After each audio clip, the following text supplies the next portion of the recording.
Snowprints to the Truth. AK-9's Last Mission. Imagine exile so complete that even footfalls feel like trespass. That was Nathan Cole's life, until a silent German shepherd padded out of a snowstorm and dropped a mystery at his boots. In the pouch, a federal badge belonging to a dead agent, a blinking USB, and a secret that refused the grave. Hours later, Nathan's cameras shut off. Fiber optic cables snaked beneath the pine roots, and an encrypted message hissed, "Stop digging, or the dog disappears again."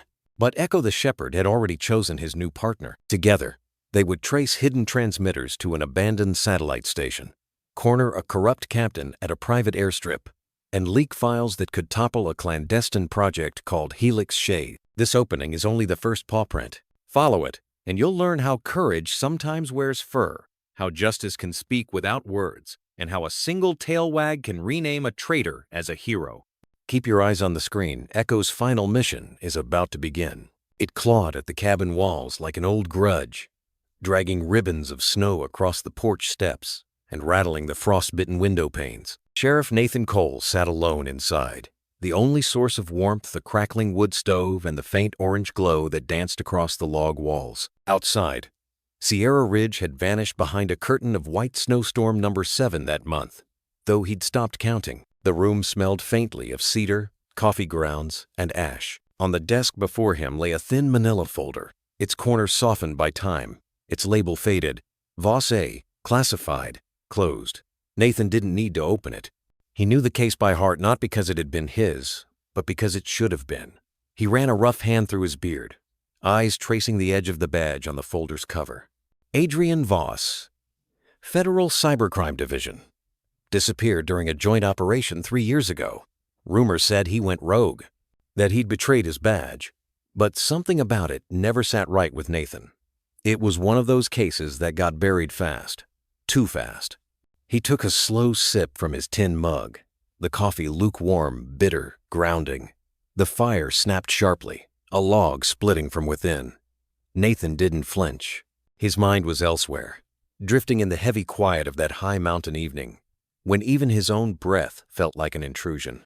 A photo frame stood by the desk, the only one left out anymore.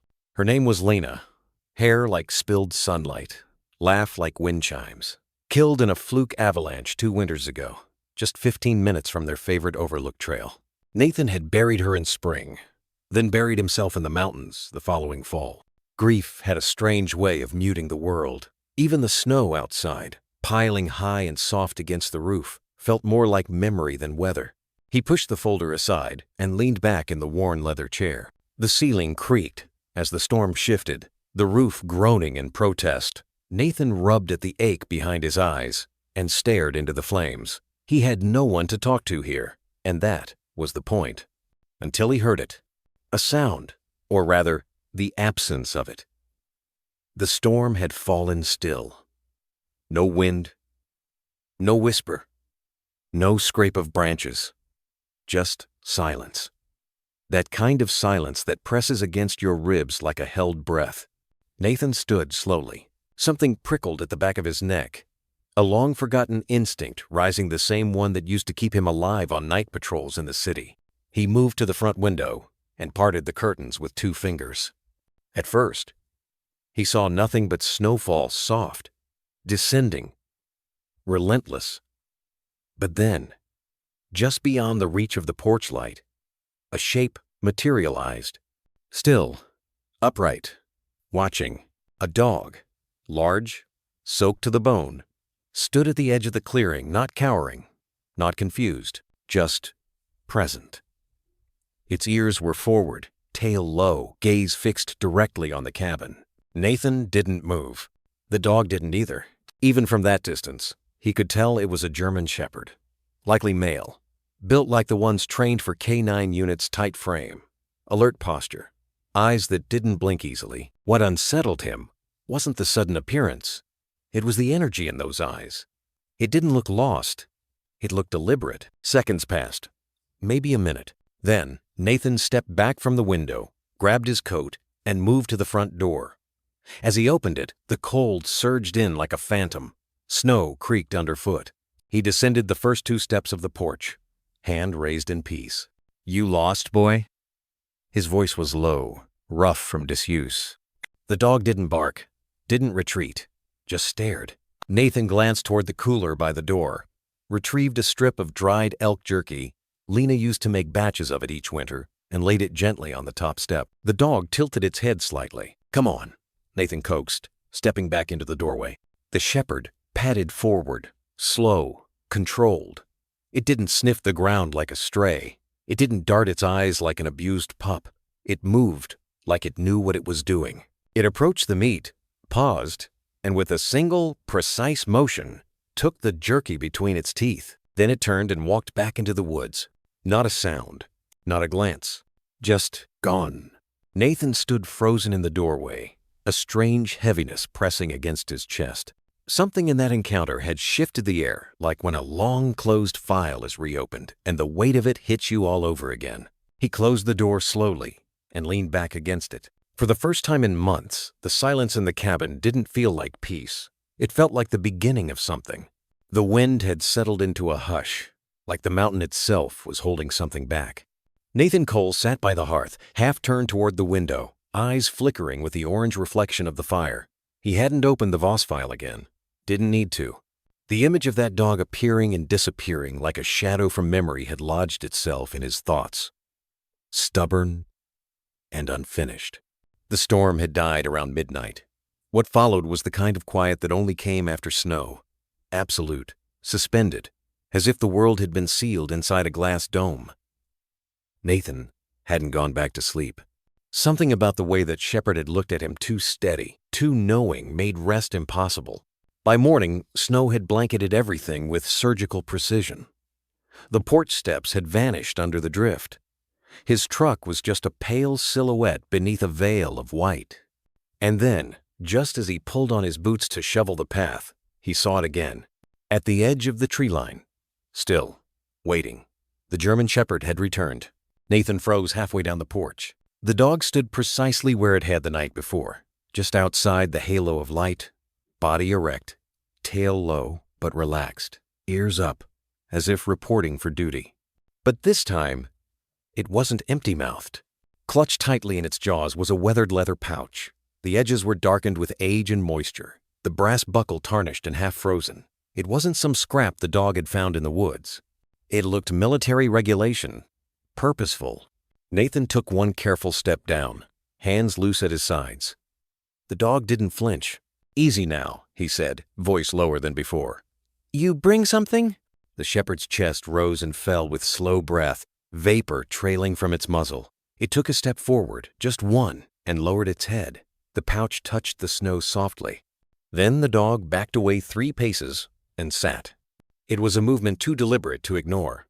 Not wild instinct, training. Nathan approached slowly, eyes never leaving the dog. The leather looked brittle, the stitching frayed. One edge was torn as if by a canine tooth or time itself. Up close, the air around the pouch felt charged. He crouched. The shepherd didn't move. Nathan's fingers hovered above the leather for a moment longer than they should have. Something in his chest stirred a familiar weight he'd buried too deep for comfort. The same feeling he had when the call came in about Lena, when the coroner said, "You should sit down, Sheriff." He picked up the pouch. It was lighter than he expected, but dense, with implication. He didn't open it, not yet. He looked up. The shepherd held his gaze. And for a fraction of a second, Nathan saw something behind those amber eyes. Not fear, not hope. Knowing. "You're not lost, are you?" he murmured. The dog tilted its head slightly but said nothing. Nathan reached into the pocket of his coat and pulled out another strip of jerky. He extended it, hand open. "Here, you've earned it." The shepherd sniffed the air but didn't come closer. It looked at the meat, then at him, then the pouch still in his hand. And then without a sound it turned. Snow kicked gently under its paws as it padded back toward the woods. Not hurried, not afraid, just done. Nathan stepped forward. Wait, but the shepherd didn't. In less than 10 steps, it was swallowed by the trees. Gone again. Nathan stood motionless on the porch, holding the pouch like a confession. The wind hadn't picked up, but the cold slid under his collar and down his spine. This wasn't a dog looking for food or warmth. This was a message. He turned, walked slowly back into the cabin, and closed the door behind him. Inside, the wood stove popped, trying its best to warm the room. The walls felt closer than before. Nathan set the pouch on the kitchen table. He pulled off his gloves and ran his thumb across the leather surface. The initials K9AV were barely visible under the grime. A whisper escaped his lips. "Adrian Voss." He lit a lamp and unbuckled the flap. Inside were 3 items. The first, a scratched K9 badge, edges worn but still intact. Its number was hard to read but unmistakably official. The second, a federal ID card, photo slightly warped by moisture. Adrian Voss, Senior, Cybercrime Division. The face was younger than Nathan remembered. No more than 35, eyes sharp, the kind that always seemed to see behind what people were saying. The third, a USB flash drive caked in dried mud. No label, just a faint red LED that blinked once, then went dark. Nathan's hands trembled slightly, not from cold, but from something deeper. This wasn't lost property. This was a time capsule, a breadcrumb trail. He glanced at the front door. No movement, no sound, no paw prints that he could see through the fogged glass. And yet, Echo's presence still lingered in the room, like static in the air after a lightning strike. Nathan sat down, his fingers curled around the USB, heart tapping faster against his ribs. This was the first real thing to cross his path in months. Not small-town arrests, not paperwork, not grief disguised as routine. A dog had walked through a snowstorm to deliver the one case Nathan had never stopped thinking about. A case buried, hushed, left to rot like so many others. And the message, though wordless, was clear. You're not done yet. By dawn, the world outside had gone pale and still. The kind of stillness that didn't feel peaceful, it felt paused, as if the land itself was holding its breath, unsure what to do next. Nathan Cole stood at the kitchen window, steaming mug in one hand, the other absently curled around the leather pouch now resting on the table. He hadn't slept. Not really. A few minutes of half-rest here and there, but nothing solid. The presence of the dog, the way it had moved, the way it had looked at him, had unsettled something inside him. Not fear, but memory. He hadn't opened the USB. Not yet. That would come. He needed daylight for that. Or maybe just courage. Outside, the snow had turned to a thin crust of white over everything. Tree branches sagged under the weight. The air hung heavy, blue-gray, with morning frost. Nathan sipped his coffee and wondered if what happened last night had actually happened, or if it had been some strange conjuring of grief and isolation. The mind could do strange things when it was alone too long. Then he saw movement, subtle, measured, at the edge of the tree line again. The dog was back. Nathan didn't startle this time. He just set the mug down slowly and walked to the door. As he opened it, a curl of cold air slid into the cabin and settled against the floorboards. The shepherd stood at the base of the porch steps, not trembling, not retreating, just waiting. His fur was still wet in places, clumped with melted snow along his legs. His chest rose and fell in quiet rhythm. His eyes locked onto Nathan's like an unspoken question. Nathan stepped out slowly. He didn't bring food this time. Didn't say a word. The dog didn't move. Then, just as before, he lowered his head, opened his jaws, and gently released the leather pouch onto the snow. The exact same one, except it wasn't the same. Nathan's heart kicked once. He hadn't taken the pouch outside. It was still on his table. This was another one. Worn the same way, but not identical. Same buckle, same age, different scuff across the flap. Echo had brought a second one. Nathan descended the steps, crouching halfway down. The shepherd backed away a few paces, fluid and silent. His ears didn't flatten. His tail didn't tuck. He wasn't afraid. He was delivering. Nathan picked up the pouch. This one was lighter. But even before opening it, he felt that same unshakable weight pressed down on him like the air had thickened around his fingers. He stood slowly, and the dog Echo. He was starting to call him that in his mind turned and sat. A sentry. A judge. Nathan didn't return to the cabin immediately. He stood in the snow for a long moment, pouch in hand, dog watching him with a gaze that didn't blink. A silence grew between them, not empty, but full of something. Recognition? Expectation? Memory?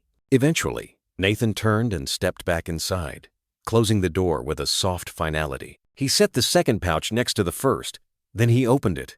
Same contents, but aged differently. This badge, Adrian Voss's K9 badge, had a crack through the enamel. The edges were sharper. The number had been nearly worn off, but it matched. Same ID card, though this one had water damage in the upper corner. The photo was clearer. Voss looked a little older in this one, a fresh scrape beneath his eye. Same calm smile, same intensity.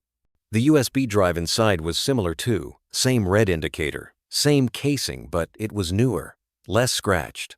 The red light blinked twice, this time when Nathan touched it, then stopped. He sat down heavily. "Okay," he whispered, exhaling. "What the hell is going on?" Echo was still outside. Nathan could feel it. He stood, pulled on his jacket, and stepped back onto the porch. The dog had moved closer. He was sitting at the top of the clearing now, eyes level with Nathan's, like he'd been waiting for confirmation. "You've been carrying this," Nathan murmured. "For how long?" Echo didn't flinch, but something in his gaze softened. Just a flicker. Nathan sat down on the top step, boots sinking into the snow. He didn't speak for a while. The wind was gone again, the forest still. Echo watched him in complete silence, a presence more than an animal, like a living archive of someone else's unfinished story. "Was he your handler?" Nathan asked finally, voice low. "Voss." A beat passed. Then Echo stood, stepped forward, and sat beside the bottom step close now. Not close enough to touch, but closer than before. It was an answer. Nathan's breath caught in his chest. His eyes burned before he realized why. "You brought this all the way here?" he said, quieter still. "Because no one else listened, didn't they?" Echo looked at the door, then at the table inside the cabin. Nathan followed his gaze. Both pouches sat there. One old, one older, one truth, one deeper. He rose to his feet. "Okay," he said again, but this time it wasn't confusion. It was resolve. He held the door open. Echo didn't move. "You can come in if you want," Nathan said. "Or just wait there. I think you'll know when it's time." And maybe Echo did know, because he stepped forward. Into the cabin. Into the warmth. Into the story that no one else had finished telling. Nathan closed the door behind him, slow and sure. The wind didn't protest. The house didn't creak. Only the soft sound of a dog's paws on old wooden floor. Only the quiet breath of a man who knew finally that the silence had not been empty after all. The fire had dwindled into a low amber glow by the time Nathan returned to the table. Outside, snow still clung to the branches, like breath held too long. But inside, the cabin had warmed not just from the heat, but from the presence of the dog, now lying beside the hearth. Echo hadn't moved since he stepped into the room. He had circled the area once, slow and deliberate, as if reacquainting himself with a place he'd only seen in memory. Then, without invitation, he lay down near the stove, not too close to the fire, but within reach of its warmth. One ear remained half-cocked, twitching at every creak of wood, every breath of wind. Even in rest, he was alert, like a soldier who'd learned that stillness didn't mean safety. Nathan sat at his desk. In front of him, the two leather pouches, side by side like twin tombstones, one aged, one ancient, both containing pieces of a man the world had forgotten. He exhaled and opened his laptop. The screen buzzed to life with a familiar whir, a modest machine, nothing fancy. But Nathan had upgraded it himself over the years, added some recovery tools, wiped the default OS, replaced it with something quieter, something less traceable. He reached for the newer USB, the one with the red light that blinked twice. As he slid it into the port, the light flickered, then held steady for 3 long seconds before dimming. The laptop whined softly, then opened a single prompt. Access folder. Vault, Shade 01. Password required. Nathan leaned forward. He typed, Voss Adrian. Invalid. He tried again. K9 Echo. then Echo 2 wave, then Adrian 1, 2, 3. Invalid. Invalid. Invalid. The folder remained locked. The failure log counted each attempt. Each rejection echoed with a deeper silence than the last. Nathan sat back in the chair, rubbing the bridge of his nose with 2 fingers. Somewhere behind him, the fire cracked a soft exhale, like the cabin reminding him to breathe. Echo didn't move, but his eyes were open now. Watching, you know, Nathan muttered without turning around. I used to be good at this. The dog's ears shifted forward slightly. Nathan looked back at the screen. The interface was custom. Not federal issue, not standard encrypted archives. This was Voss's own build, homebrewed and buried under layers of ghost code. It reminded Nathan of the cold cases he used to chase when he still worked Denver Cyber Division, the ones that always ended in files marked no leads but whispered truth between the lines. This one whispered too. He tapped in another variation, Helix Shade. Then, A. Voss Point, 0407. Still nothing. Each failed entry made his stomach knot tighter, not out of frustration, but out of the growing certainty that whatever was inside this drive, it wasn't meant to be opened by just anyone. He stared at the blinking cursor. Who was your failsafe, Adrian? He whispered. And why me? Behind him, a soft thud sounded not alarming, but enough to turn his head. Echo had risen. He walked slow, unhurried across the room, paws clicking gently against the floorboards, and sat beside Nathan's chair. Not touching, just present. Nathan looked down at him. The shepherd didn't blink. What are we missing? Nathan asked, his voice lower now. What am I not seeing? Echo tilted his head, then looked not at Nathan but at the leather pouch still resting on the desk. The older one, the one Nathan hadn't opened again, the one from last night. He reached for it. The leather was stiff, creased at the folds. When he opened the flap, something shifted at the bottom, something small. He tipped it. A tiny, folded slip of paper fell out. Nathan stared. He hadn't seen it before, missed it in the dark, in the weight of the moment. He unfolded it carefully. M12 RK 907. 6 characters, scrawled in tight handwriting. It didn't look like a password. It looked like an equipment code, a tag, or a locker key. Nathan looked back at the laptop screen. He typed it in. M12 RK 907. The screen blinked once, then again. Then it opened. No fanfare, no sound. Just a cold white interface and a single folder titled OP Helix, Shade Sub, Vault, Transcripts. He didn't open it, not yet. He looked down at Echo. The dog still sat beside him. Calm, still, but something in the air had shifted. Nathan exhaled. You didn't just carry the pouch, he murmured. You carried the key. Echo blinked once, a slow, deliberate motion. Then he lay down beside the chair, head resting on his paws, gaze still fixed forward. As if to say, I did my part, now do yours. Nathan reached for the mouse and clicked into the first folder. But even as the file list populated on screen transcripts, maps, audio logs, his chest tightened with a dull ache. It wasn't fear, it was recognition. The same ache he felt when Lena's accident report had landed on his desk instead of someone else's. The ache of being drawn back into something you didn't ask for, but couldn't turn away from. Behind him, the wind had picked up again, brushing the cabin like a whisper. But inside, Echo was still. And so was Nathan, except for the quiet pounding of his heart and the growing certainty that this wasn't just a cold case. It was a warning. One carried on 4 legs, wrapped in silence, and finally heard. The silence in the cabin was the kind that asked questions. Nathan sat hunched over the laptop, the screen's cold blue glow washing over his face. Dozens of file names had populated after the password unlock, most labeled in a stark, clinical tone.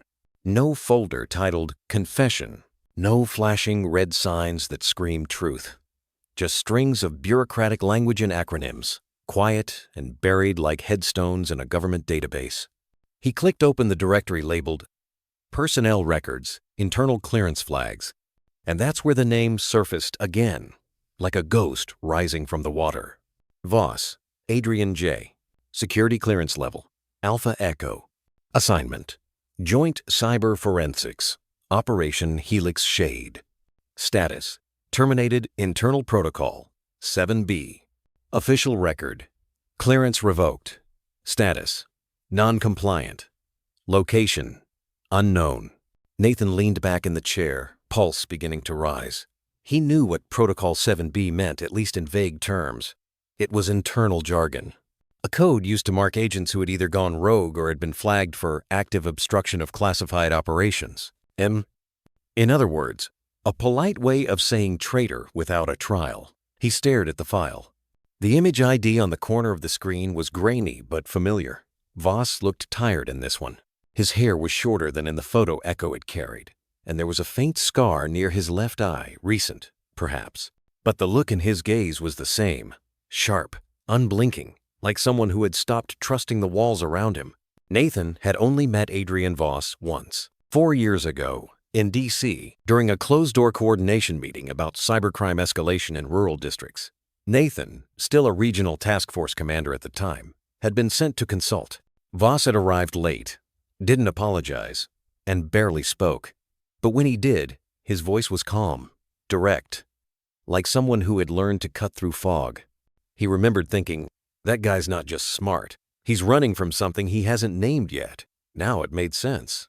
Nathan exhaled slowly and opened a second document, this one, a report attached to the personnel file. It was a summary from the Joint Oversight Review Board. Agent Voss failed to report for debrief following the Pine Creek incident. Communications ceased. Final Trace flagged an unsanctioned data pull from an auxiliary surveillance node in Sierra Sector 9. Satellite forensics imply evasion. Asset Echo K9J93 also presumed missing or compromised. Recommendation: disavow. There it was. Echo. Nathan sat still for a moment. His hand rested on the mouse, but he didn't click again. Instead, his gaze wandered across the room. The dog lay curled near the fire now. Not asleep, never fully, but resting. One ear twitched every few seconds, picking up on subtle sounds Nathan had long since learned to ignore. The way the wood settled, the wind pressing against the eaves, life trying to shift in silence. "You were written off too," Nathan murmured. "Compromised." Echo didn't move, but his tail gave the faintest twitch, not of excitement, but maybe recognition. Nathan turned back to the screen. He opened a folder labeled Field Ops, Helix Logs. Inside, there were cross-referenced entries tied to several rural sites, all with sanitized labels. Substation interference, data leak response, internal countermeasure testing. But one name popped up again and again. Operation Helix Shade, the same title from the USB's root directory, and always attached to Voss. It hadn't been a one-off op. It had been ongoing. Nathan opened the earliest document. It was a memorandum dated 2.5 years prior, marked confidential. Initiation of Helix Shade per executive order. Goal: isolate anomalous internal data signals traced to non-attributed channels operating through civilian utility nodes. Suspected threat: internal information leakage tied to experimental monitoring initiatives. Experimental monitoring. Civilian utility nodes. Nathan's mind began threading the pieces together. Voss hadn't been chasing cybercriminals, he had been chasing someone inside. The next file he opened was a summary log. It listed Voss as the lead analyst. Echo was listed as his K9 asset, with notes on behavior, field tracking aptitude, and integration into secure field sites. Then came the note that froze Nathan in place. Recommend surveillance termination if escalation continues. Subject has begun bypassing clearance hierarchy. Proceed with discretion. The author of the note? Dorn M., Chief of Tactical Oversight, State Security Bureau. Nathan sat upright. Marshal Dorn, a name that hadn't crossed his desk in years. A man who used to command statewide task forces with a grip like iron and a smile made of teeth. Dorn had always played the politics better than the field. He'd worked his way up faster than most, smoothed every scandal with a handshake, and buried every thread in paperwork.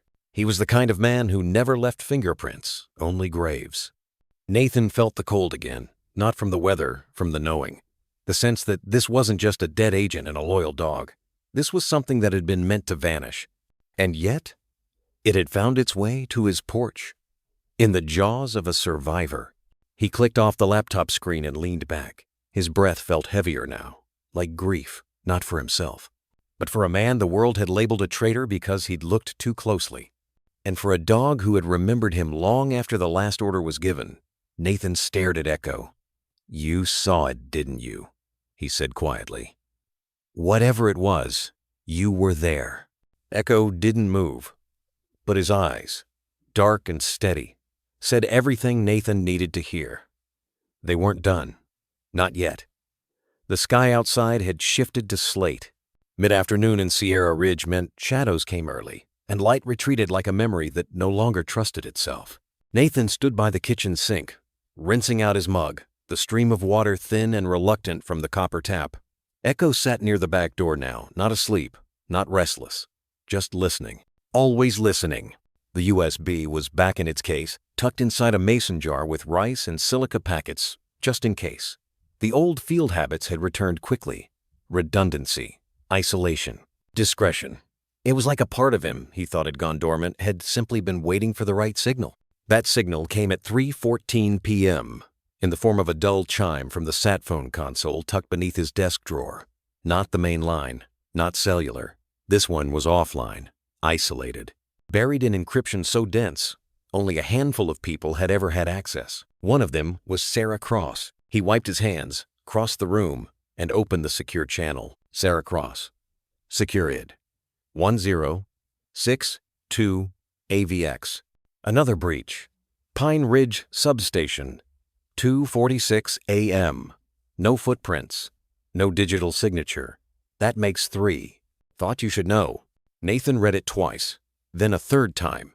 Beneath the message, a timestamp, a location ping, and a log entry. Flagged anomaly in heat signature registry device proximity. Less than 20 feet. He replied with only 2 words. "Call now." 30 seconds later, the line pulsed once. Then again, he picked up. No greeting, just breath. "North Hollow?" she asked. Nathan's voice was even. "Yeah. Got up here just before winter came in hard." "How isolated?" "Closest neighbor's a half-mile south.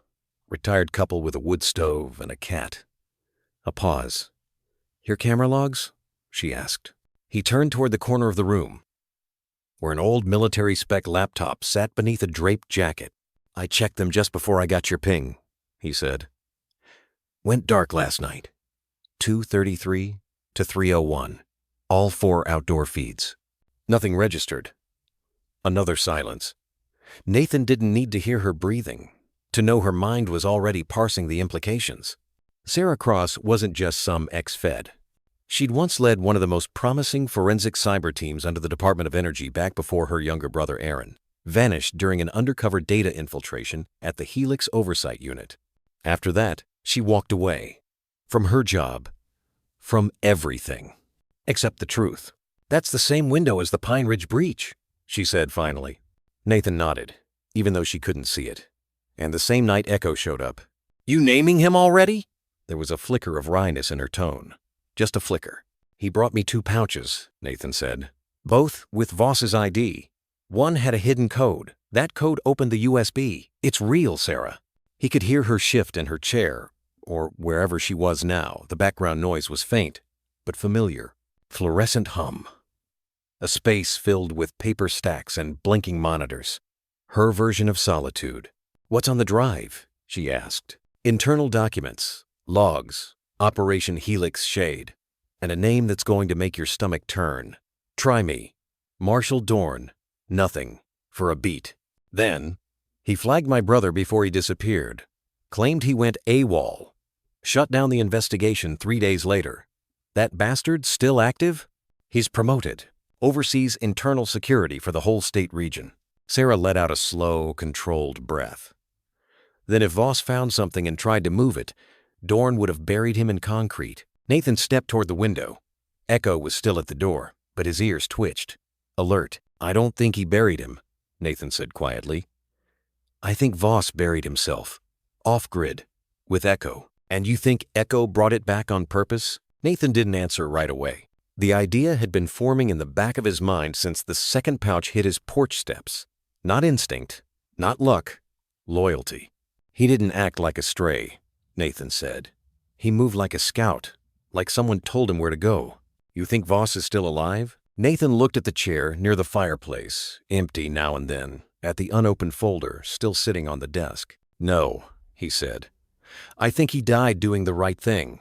And Echo didn't forget it. Oh. Silence stretched again between them. Then Sarah's voice returned, sharper now. If your feeds went dark and mine did too, we're not just being watched through the grid. I know. They're watching you, Nathan. Not systems, not sites. You. He looked down at the pouch. No, he said. They were watching Voss. I think Echo led them to me by mistake. Sarah inhaled sharply. Unless Voss meant to. That thought hung like ice in the air. Nathan rubbed his jaw. The stubble had thickened. He hadn't looked in a mirror since the dog arrived. Either way, he said, I've got a trail now, and a reason. Her voice softened barely. Be careful. If Dorn's people were watching substation nodes and now you've got Echo under your roof, you've just stepped into a minefield. I've been in worse, he said, but it sounded hollow, even to him. A pause. Then, I'll send you what I've got from Pine Ridge. Encrypt everything. Don't stay static too long. I'm not moving until I know what Voss died for. A longer pause. I forgot how damn stubborn you are, she muttered. Nathan almost smiled. Almost. Stay close to a signal, he said. If anything shifts on your end. I'll know before it does, she said. You just don't let that dog out of your sight. He glanced toward Echo. The shepherd was standing now, body taut, nose angled toward the far wall, not tense, but watching. Always watching. Wasn't planning on it. The call ended. Outside, a gust of wind kicked through the trees, shaking loose a whisper of snow from the branches. Inside, Nathan picked up the USB again. Echo stepped forward and sat beside him, silent as ever. But in his eyes, something had changed. Nathan could feel it. They weren't just being watched. They were being measured. And someone, somewhere, had already decided how long they had left. By morning, the snowfall had stopped. But it didn't feel like calm. Nathan stood on the porch with a steaming mug of black coffee cupped in both hands. The air was razor crisp, the kind that bit into your lungs and left your breath hanging like a truth you weren't ready to say out loud. Frost coated the pine rails, and the sky was the pale white of scraped bone. Echo was already outside, pacing the tree line slow, silent, deliberate. Nathan watched him for a moment. The shepherd wasn't chasing anything. He wasn't sniffing randomly like a dog off leash. He moved like a soldier on recon, shoulders tight, tail steady, nose low, then lifting slightly against the breeze. Something had shifted in the woods overnight, and Echo felt it.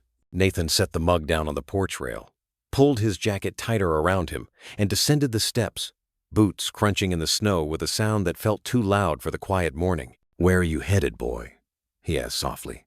But Echo didn't glance back. He simply continued forward, cutting toward the side of the cabin, not toward the trail or the open field, but around the back, where no one but Nathan ever went. Not even the local deer passed that way. Daw narrow, daw steep, daw exposed. Nathan followed. They moved behind the structure, where the snow had piled higher. The pine needles above dripped slowly with meltwater. The cold bit sharper back here shadowed ground. Little light. Just earth bark and a silence that made you feel like an intruder. That's when Nathan saw them. Boot prints. Clear. Deep. Unmistakable. He crouched, breath fogging in front of him. Wide toe box. Heavy heel. Tread pattern not from any local hiking boot. Too angular. Too deliberate. These weren't the steps of a lost hiker or a curious neighbor. These were tactical. He ran a gloved finger along one impression. Still sharp. The frost hadn't melted fully into it, which meant less than 12 hours old. Damn, he whispered. Echo circled a pine nearby, nose brushing low against the base, then lifted his head suddenly, ears pricking forward. He moved toward a patch of compacted snow just past a fallen log. Nathan stepped carefully beside him. That's when he saw the glint. Faint, hidden, but unmistakable. A thin fiber optic cable, barely thicker than a fishing line, lay nestled in the snow like a serpent faintly frostbitten but intact. It stretched from the base of a tree and disappeared beneath the bark, tucked behind a carefully peeled section of camouflaged mesh. Unless you were inches away, you'd never know it was there. Nathan's blood ran cold. He knelt, brushing away the top layer of snow with careful fingers. Behind the flap of bark was a small black node, the size of a deck of cards. No branding, no tags, matte finish, sealed edges, and a soft green LED blinking once every 6 seconds. "Jesus," he muttered. He reached into his back pocket and pulled out a small flashlight not to see, but to photograph 1, 2, 3 angles. He pulled his sleeve over the camera and tucked it away. Echo stood beside him, watching, quiet, tense. Nathan looked up at the tree line beyond, where the boot prints had come from, and where they disappeared again into dense brush. "Somebody was close," he whispered. "Close enough to stand 10 feet from the window last night, and just watch." Gris. Echo turned his head, eyes scanning the perimeter like he'd heard it too. Nathan stood. The weight in his gut was no longer suspicion. It was confirmation. He wasn't dealing with passive surveillance. This wasn't a drone feed from miles up. It wasn't remote satellite compression or someone running a backdoor tap on his Wi-Fi. This was physical presence. Whoever had been here, they weren't just interested in him. They were studying him, tracking Echo. And they had been close enough to smell the coffee he brewed.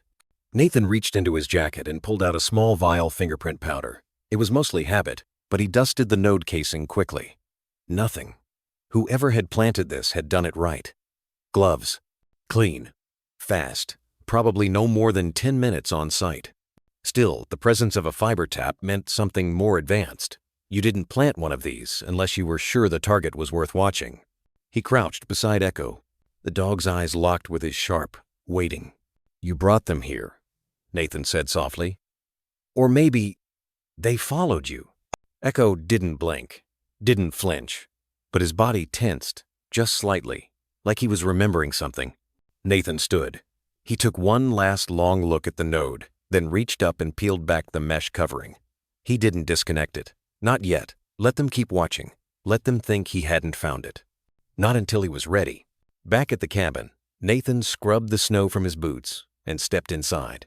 Echo followed, shaking off just before the threshold. The fire had gone low again. He tossed in a new log, then moved to his desk and opened his notebook, the one without a digital twin. He wrote down, 03.1, fiber node behind cabin, tapped at Pine, west side. Boot prints, military tread, size 11, directional, inbound and outbound. Echo alert, behavior consistent. Green LED equals active. Pulse equals live stream. Logging frequency? Don't engage node yet. Let them believe you don't know. He underlined that last line 3 times. Then he leaned back. Echo settled near the hearth again, head on pause, eyes half-lidded but tracking every motion in the room. Nathan reached for the USB case. If they were watching, they'd be back. And next time, they might not leave behind just a cable. The cold came back that night, not with snow, but with stillness. The kind of chill that seeps through log walls and into bone. Nathan Cole had felt it before in the high passes of Badger Gulch during his time with Denver PD's narcotics unit, and years earlier on a busted intel sweep outside Boulder when everything went wrong, and only instinct remained. It wasn't the kind of cold you layered against. It was the kind that whispered, "Something's coming." He sat by the fire, the USB unplugged for now, his notes stacked carefully beside his mug. A windless quiet draped the cabin. No owl calls, no creaks, just silence, pressing in like snowfall on glass. Across the room, Echo stirred. At first it was subtle, a twitch of muscle along his back, his ears pulling forward tight. Then came the growl, low, controlled, the kind that didn't rise in volume, but in purpose. It was the sound of instinct waking up. Nathan set his pen down. Echo was already up, stalking toward the side door, nose to the seam of the threshold. His tail was straight, his movement slow and deliberate. Nathan stood, careful not to shift the floorboards too much. He crossed to the utility closet, pulled out the short-barreled shotgun wrapped in an oilcloth, and checked the chamber. Loaded. 2 shells, slug spread. No warning shots tonight. Echo scratched once at the door. Just once. Nathan opened it. The cold outside was immediate, sharp, and dry. cutting like glass across exposed skin. But Echo didn't hesitate. He moved quickly across the porch and down toward the garage on the far side of the clearing, paws soundless in the powder. Nathan followed at a distance. The moon hung low, half veiled behind strands of cloud, just enough light to make shadows stretch long and vague across the snow. His boots sank with each step. The air smelled clean, too clean, like someone had been here and scrubbed their presence. Echo reached the SUV first. He circled once around the rear, sniffed the bumper, then stopped, body stiffening like a pulled wire.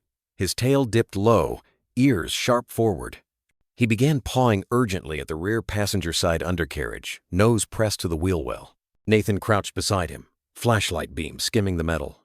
There, just beneath the frame, lodged behind a bracket where snow wouldn't easily stick, was a small black disc, smooth, matte, no visible branding, no blinking light, no adhesive. Magnetic. Nathan cursed under his breath and reached in. The metal felt warmer than it should have recently placed, not frostbitten like the rest of the SUV. He twisted gently, and it came free with a soft click. A passive tracking beacon, military grade, short burst signal range, no GPS, no onboard storage. This was professional. Echo stood beside him now, quiet, tense. Nathan looked out over the field. No footprints nearby, no tire marks. Whoever had planted it had either looped back through the woods or never left. He stood slowly, eyes scanning the tree line, the roof line, the distant curve of the trail. Nothing moved, but his heart was racing now, not from fear, but from the clarity of being hunted. They'd come close. Again, close enough to touch the vehicle, close enough to risk exposure. And if they'd come this close, they weren't just watching, they were waiting. Nathan slipped the tracker into his coat pocket, hand tightening around it like a piece of evidence soaked in implication. He turned to Echo, who hadn't taken his eyes off the woods. "You caught it before they got too close," Nathan said quietly. "Good." Echo gave no sign of recognition. He didn't need to. The way he stood like a wall between Nathan and the unknown said everything. They returned to the cabin in silence, footprints vanishing beneath the thin drift of new snow. Inside, Nathan locked the doors, rechecked the windows, and drew the blackout curtains tighter. Echo resumed his place near the fire, still restless, eyes flicking toward every creak of the walls. Nathan pulled the lead-lined ammo box from the utility shelf and placed the tracker inside, closed the latch, locked it shut. Then he sat at the table and wrote, 3,2, tracker device beneath SUV, non-local placement, professional. Echo, alerted at 1:12 a.m. Temp differential indicates recent plant. Thermal proximity equals past 4 hours. This is no longer passive observation. This is targeting. He drew a line beneath the last sentence and underlined it. His hand stayed on the notebook for a long time. He didn't open the USB again that night, didn't send another message to Sarah, didn't pace or plan. Instead, he sat in the quiet, the firelight flickering against the walls, and let the truth sink in like snow melting through old wood. Someone had already decided he was involved, and they had crossed the line from watching to warning. Echo lifted his head slowly, watching Nathan from the hearth, his eyes lit orange by flame. For the first time since the dog had arrived, Nathan said it aloud. "You didn't just survive, did you?" He met the shepherd's gaze. "You came back for a reason." Echo's tail moved once, not wagging, anchoring. The cabin felt smaller by morning. Not physically, the walls hadn't moved, but emotionally, perceptually. Like the air had thickened overnight and every inch now carried the weight of presence, of being seen, watched, measured. Nathan sat at the desk, staring at the small lead-lined ammunition box resting just left of his notebook. Inside was the tracker he'd pulled from beneath his SUV, cold, unbranded, and still humming faintly when sealed. He'd been followed before back in Denver, during a trafficking sting that went sideways, but this wasn't some cartel kid with a burner phone and shaky nerves. This was clean, military clean, and it had Echo's scent all over it. The shepherd lay near the door now, head up, eyes steady, no growl, no pacing. But he hadn't slept. Not really. Every shift in the floor, every breeze against the pane pulled his ears forward. Alert, coiled. Nathan tapped the edge of his satellite phone, then keyed in the string that routed him through a secure line, one he and Sarah had set up during their time in internal investigations. A line that hadn't been used in over 18 months. 3 pulses, then a tone. She answered on the 4th ring. Nathan. He could hear the sleep in her voice, but not the kind that came from dreaming. Hers was the kind interrupted by adrenaline and dread. You wake? He asked. I am now. I found a tracker under my SUV, he said. Clean install. Passive. No ID. Matte finish. Still warm when I pulled it. Silence on the line. Then, frequency? Low burst. Radio silent, unless pinged. So, not police issue. Not even close, he said. This wasn't planted by anyone following departmental protocol. That makes 4, she said quietly. 2 at the substations, 1 at my contact's office, and now yours. All within 72 hours. Nathan sat back in his chair, glancing toward Echo. Whoever they are, they're getting bolder. They're not just watching anymore, Sarah said. They're triangulating. A pause followed. Nathan could almost hear her pacing the scrape of chair legs, the low hiss of old radiators heating her DC apartment. She had never really left the field, not emotionally. People like her didn't retire. They just redirected. What kind of frequency shielding are you running on the cabin? She asked. Faraday layer in the walls. Old military grade. Plus analog backups and off-grid wiring. But that tracker wasn't picking up data from my system. It was tracing location. Physical presence. So they know exactly where Echo is, she said. And by now, they know he didn't just vanish. He returned. Nathan's jaw tightened. Which means the only question left is, did I find him? Or did he find me? The silence hung heavier this time. Then Sarah's voice returned, sharper. I ran a background crawl through what's left of the Helix subdirectories. Got hits on a secondary node wiped mostly, but a few metadata echoes still pinged through. What kind of pings?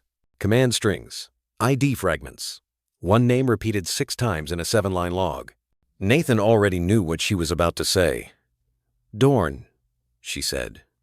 He nodded slowly, eyes narrowing. You think he's running a cleanup? I don't think, she said. I know. He's using ghost contractors. Nothing official. Cutouts. Buried in temp agencies. Rebranded as infrastructure security. No uniforms. No oversight. They're the same ones flagged in my brother's file before he vanished. Nathan clenched a fist over the table. They're off book. Untouchable. Unless we make them visible, Sarah said. He stood and paced toward the window. Beyond the frost-streaked glass, Echo was watching the tree line, his body low, still as stone. Nathan lowered his voice. You think they already know what's on the USB? I think they know enough to be scared, Sarah replied. If Voss encrypted it the way I think he did, the files alone won't be enough. You'll need context operation codes, location metadata, timestamps, half of which were probably stored in physical nodes, like the one you found behind your cabin. I haven't touched that one yet, Nathan said. Didn't want to tip them off. Good, she said. Keep it that way. If it's still live, it's your one chance to see how close they are. Nathan turned back toward the ammo box. You think they'll come again? He asked. No, she said. I think they're already here. A beat passed. Then she added, softer this time. You need to decide how far you're willing to go with this, Nathan. Because if you dig, they're going to hit back. And they don't warn twice. He stared at Echo, who hadn't looked away from the woods. I think I already made that choice, he said. Sarah exhaled through her teeth. Then listen to me. Back up everything. Twice. Store one copy on cold drive, the other off-site. Use analog redundancy. Print the logs if you have to. I know. And if anything happens, it won't be like last time, Nathan said, cutting her off gently.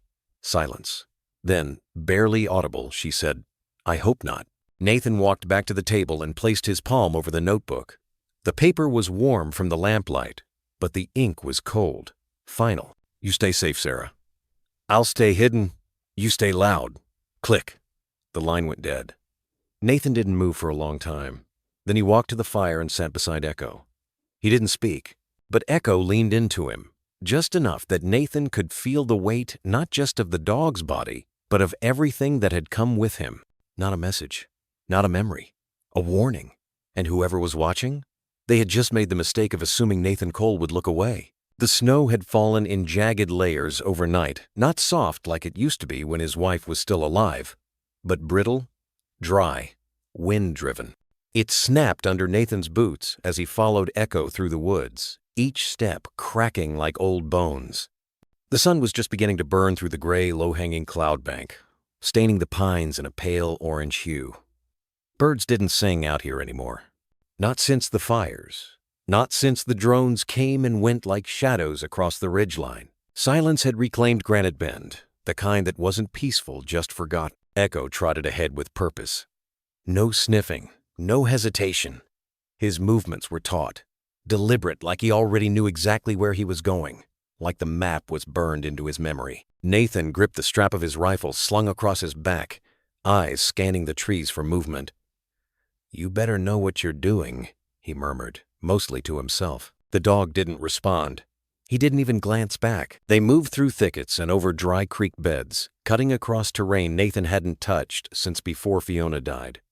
Her memory flared in his chest like an old injury, dull, familiar, but always there. She used to joke that the forest felt haunted.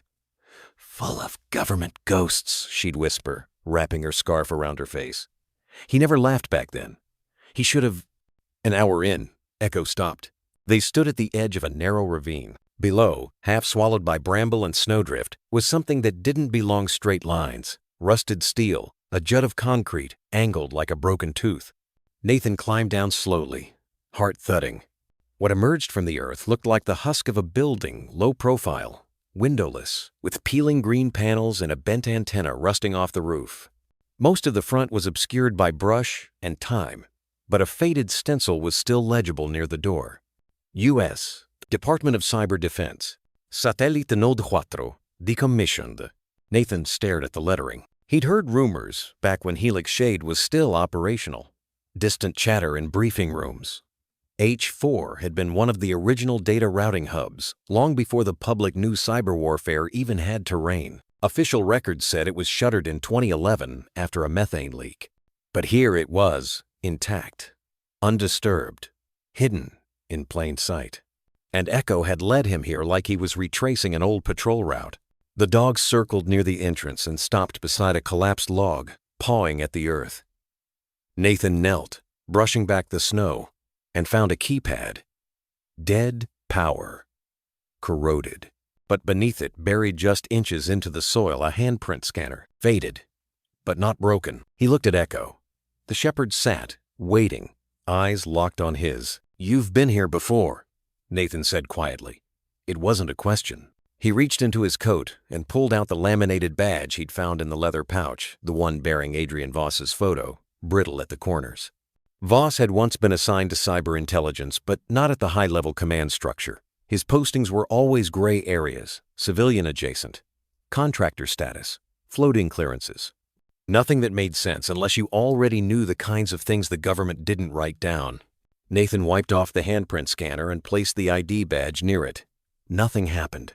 But Echo moved. The dog stepped forward and pressed his paw the left front, scarred at the heel, onto the scanner plate. A click echoed beneath the frostbitten ground. Then another. Nathan stood up sharply.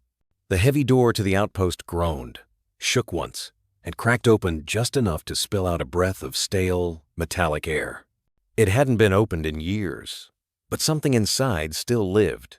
"Jesus," he whispered. "How the hell?" He turned to Echo.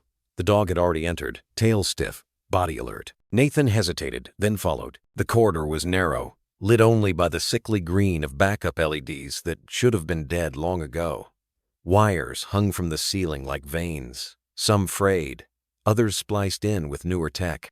It looked like someone had kept the place on life support.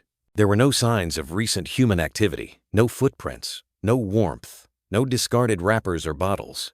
But there were fresh scratches on the floor. Claw marks. Echo had been here before. Or someone like him. At the end of the hallway stood a control room, sealed by a reinforced steel door. Nathan tried the handle. Locked. No keypad this time. Just a retina scanner, cracked but functional. He stepped back. The USB.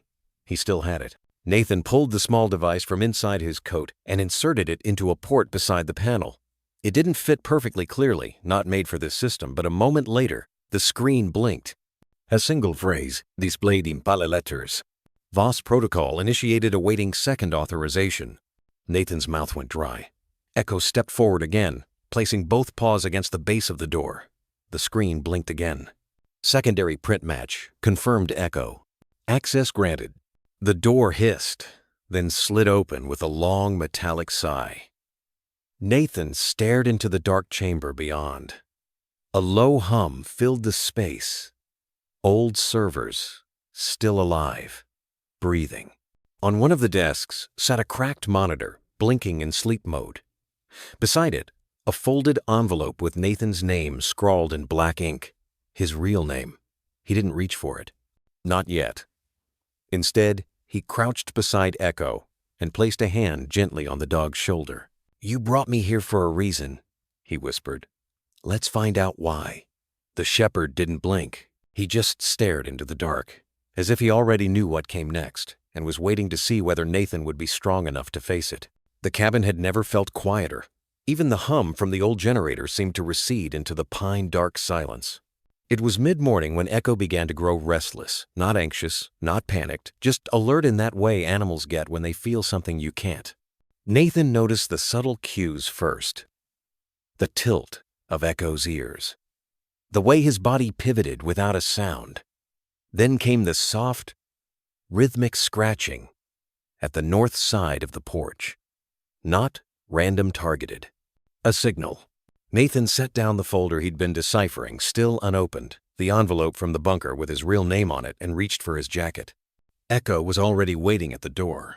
They moved through the frost-kissed brush behind the cabin, following the tree line that bordered the ravine.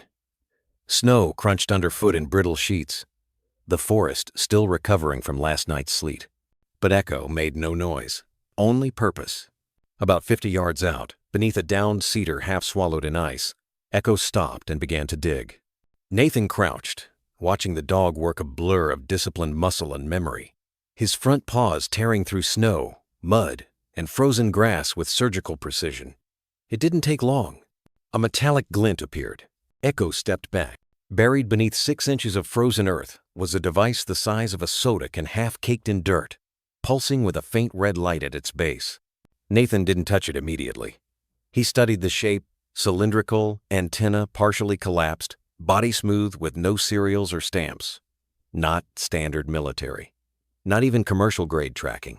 This was something else. He slipped on a pair of thermal gloves and used the edge of his multi-tool to lever the device out of the hole. The casing was warm to the touch, still running. He glanced at Echo, whose posture had changed low, focused, protective. "Someone planted this," Nathan said under his breath. And not long ago, that's when he heard the bark. It wasn't Echo. It came from the left flank of the woods, sharp, deep, commanding. Thor. Nathan's heart jumped.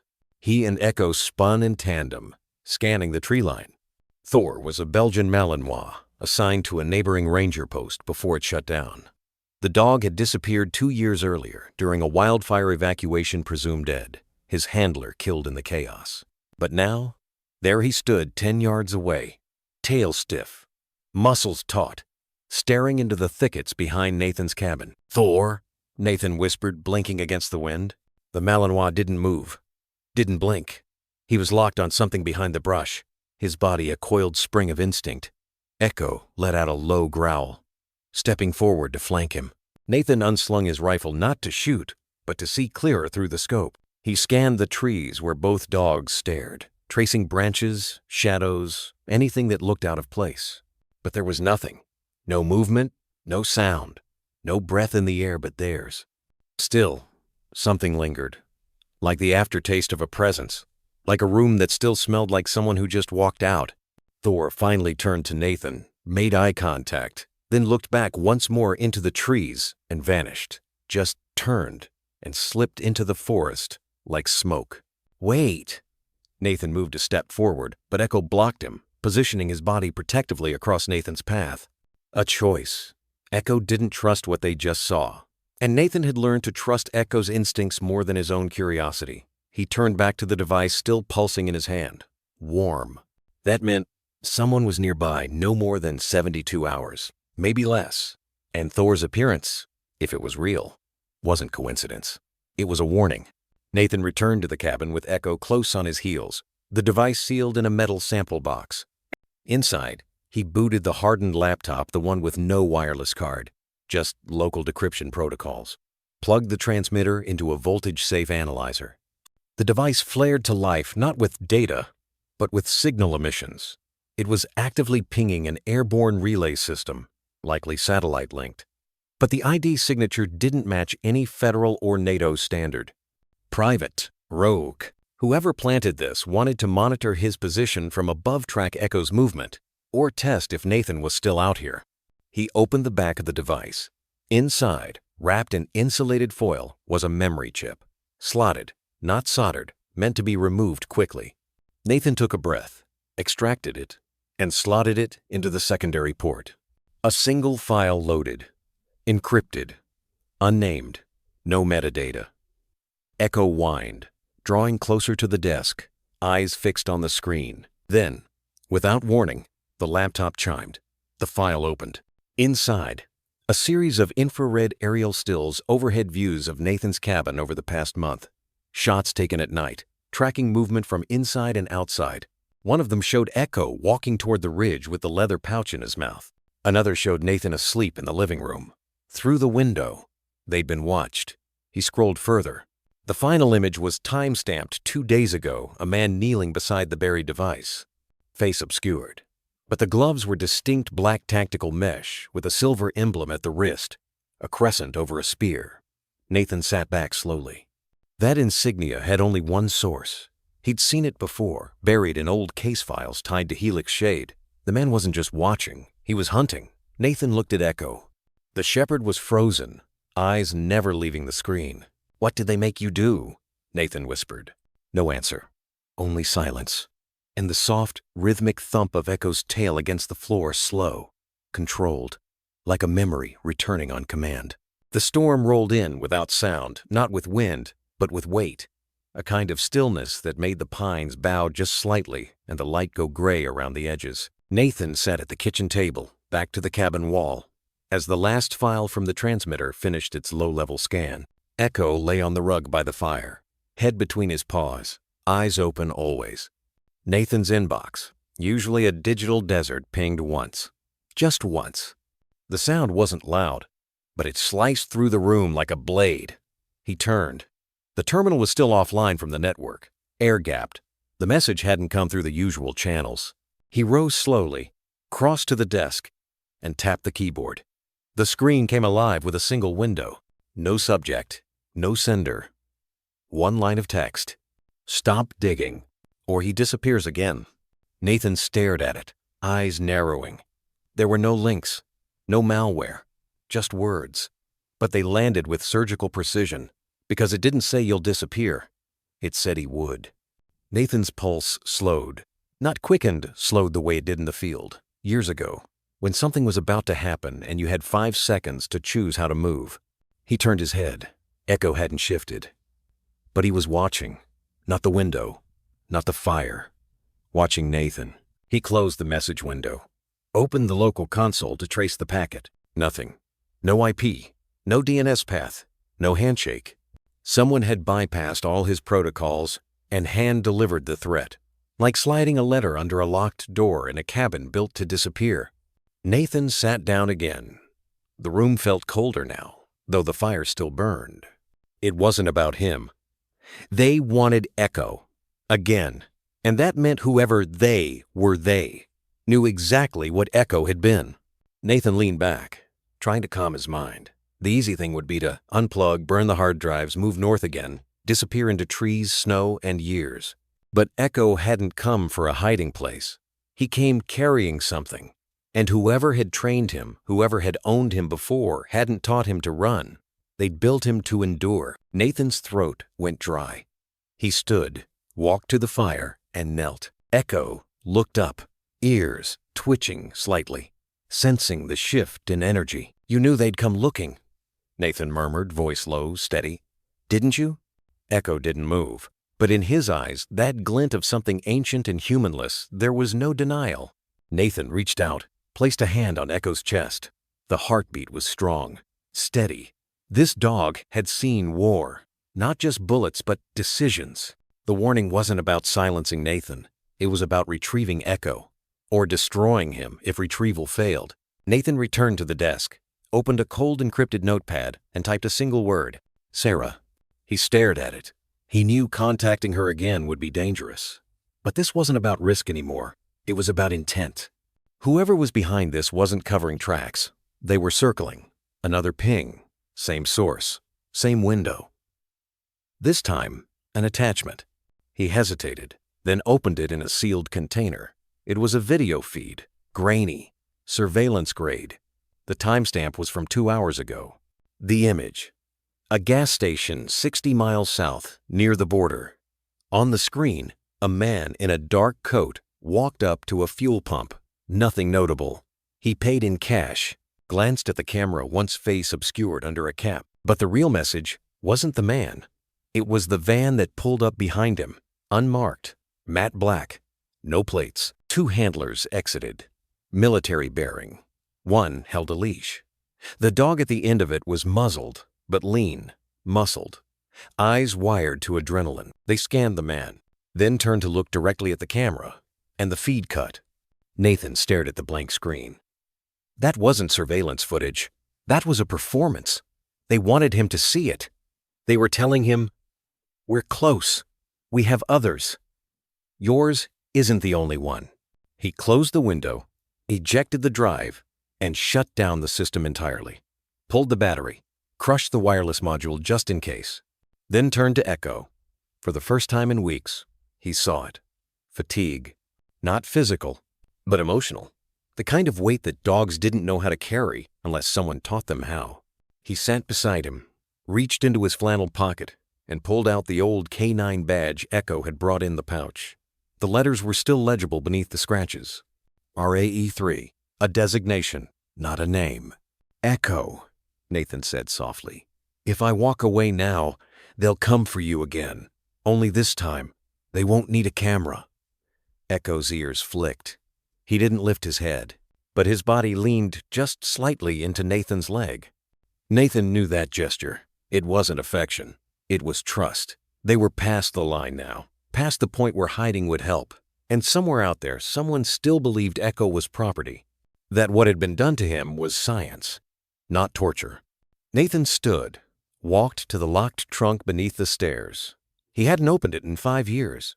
Inside, under the fabric wrap, lay the rifle he told himself he'd never use again. A cold chill rippled through the floorboards as he lifted it free. "I'll protect you," he said. Not to Echo, but to the past they were now dragging back into the light. Behind him, the dog stood too. The storm outside had softened to a whisper by the time Nathan settled back into his chair. The cabin was thick with silence, only broken by the occasional crackle of the fire and the quiet breath of Echo lying curled beside the hearth. The dog's presence was a steady anchor against the storm, a reminder that some truths weren't meant to be faced alone. Nathan's fingers hovered over the keyboard. The USB drive sat plugged into the laptop. The red light steady now, a beacon in the dim light. Weeks of stalled progress, encrypted files, and dead ends had come to this moment. He typed the final sequence he'd cracked from the layered encryption, a complicated passphrase born from the fragment he found on the paper slip M12, RK907. The screen blinked, then opened. What lay before him wasn't a single file, but a labyrinth of folders, folders named with cold precision and bureaucratic austerity. Project Helix Shade, operation files, internal communications, audit logs, personnel files. Nathan leaned closer, eyes narrowing. He clicked into the main directory. Folder names scrolled quickly. Helix, Shade, 2018, Review, PDF, Asterisk, Containment, Protocols, Confidential, Incident, Report, 219. Dorn, Correspondence, Encrypted.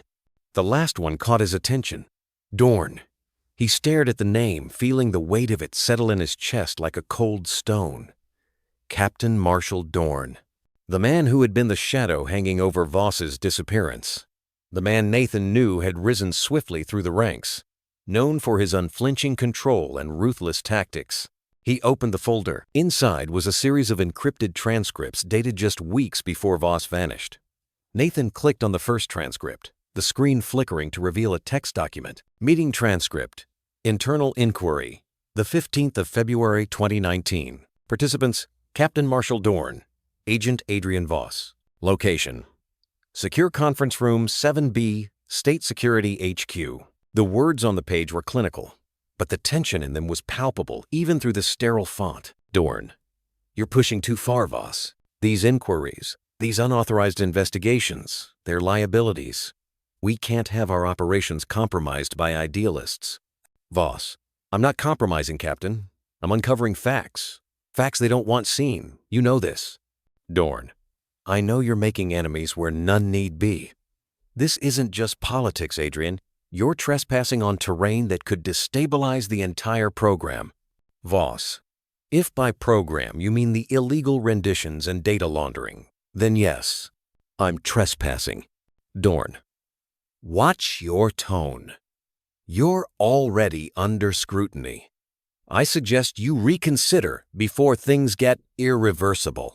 Nathan's fingers trembled as he scrolled to the next file, a partial audio log with a broken waveform, but the voices were unmistakable. The room's echoes, the pause, the clipped threats. "You're either with us or against us." Nathan swallowed hard. The documents painted a chilling picture, a man silencing dissent through intimidation, fear, and then disappearance. He leaned back, letting the implications settle. Dorn wasn't just an adversary. He was the architect of Voss's erasure, of everything Echo had carried back to him. Nathan glanced at Echo, whose eyes reflected the flickering screen. The dog was more than an accomplice in this story. He was a living testament, a sentinel who had witnessed the betrayal firsthand. The next folder revealed audit logs cold, bureaucratic entries detailing personnel reassignments, and asset termination protocols.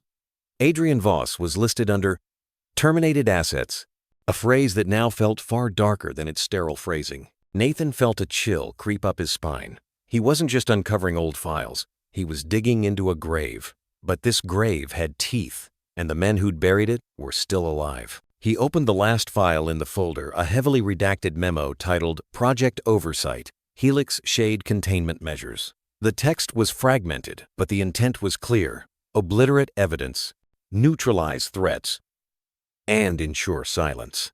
Nathan exhaled. He closed the laptop slowly and turned to Echo. "This isn't just history," he said quietly.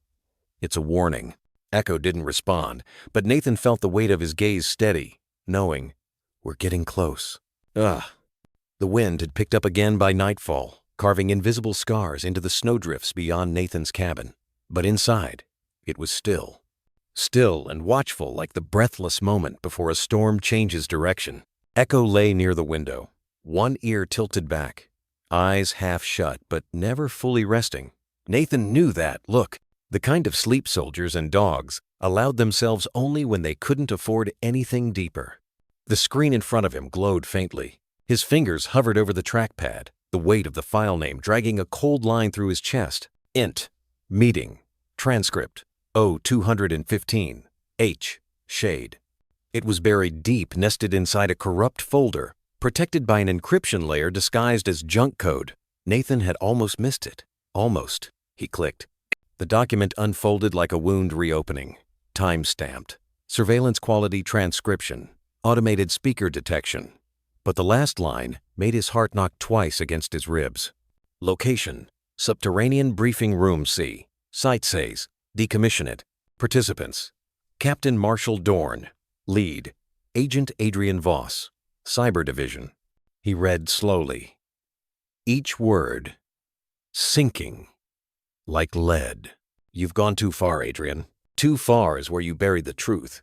I just happened to start digging. You think this is about truth? About justice?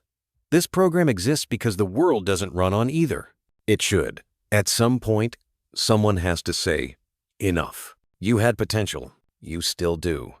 I can protect you, but only if you stop. I didn't come here for protection. I came to give you a choice. You have no idea what you're tampering with. Then explain it. I'll listen. It. Pause. You're not walking out of here the same way you walked in. Nathan paused there, hand curling involuntarily into a fist. He imagined that room concrete walls, laced with secrecy, fluorescent lights humming overhead, one man standing too still while another's conscience tried to breathe in a place that crushed it. He continued reading. Each line deepened the divide between what Voss believed and what he had walked into. I found the ledger entries projects redirected, hardware unaccounted for. These service dogs? They weren't just trained, they were modified. Careful. Neural overlays, controlled exposure to scent-triggered responses, and handlers going missing. You think I wouldn't trace the gaps? You're digging through graves, Adrian. Old ones. We paved those for a reason, and now I'm paving a way out. Number. Now you're paving your own. The transcript ended abruptly. No sign-off, no timestamp, just an empty line and a metadata trail that reeked of deletion except someone had forgotten to burn the whole file. Nathan leaned back, the air in the room suddenly thinner. 2 weeks after that meeting, Adrian Voss vanished, declared rogue. Body never found. And now, years later, a dog, Echo, had delivered a pouch with his badge, his ID, and that USB drive right to Nathan's door. This wasn't coincidence. This was a breadcrumb trail left in blood and silence. He turned to Echo, who hadn't moved. You were there, weren't you? Nathan murmured. The dog lifted his head slowly, as if the question had been waiting in the room for hours. His gaze didn't flinch. There was something in those eyes beyond training, beyond instinct, recognition, remorse, memory. Nathan swallowed hard. Did you see him die? A silence filled the space. Echo didn't blink. And that was enough of an answer. Nathan pushed away from the table. He paced, the transcript still glowing on the screen behind him. Outside, the wind threw flurries against the glass like ghost hands trying to claw their way in. His mind circled back to Dorn's words. You're not walking out the same way you walked in.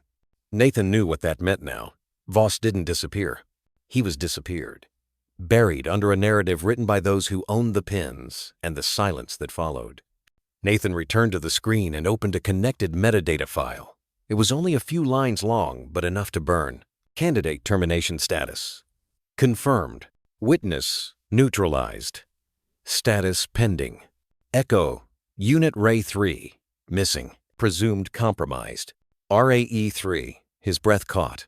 Echo turned fully toward him now, the name ringing through the room like the final stroke of a bell. You're not just any K9, are you? Nathan whispered.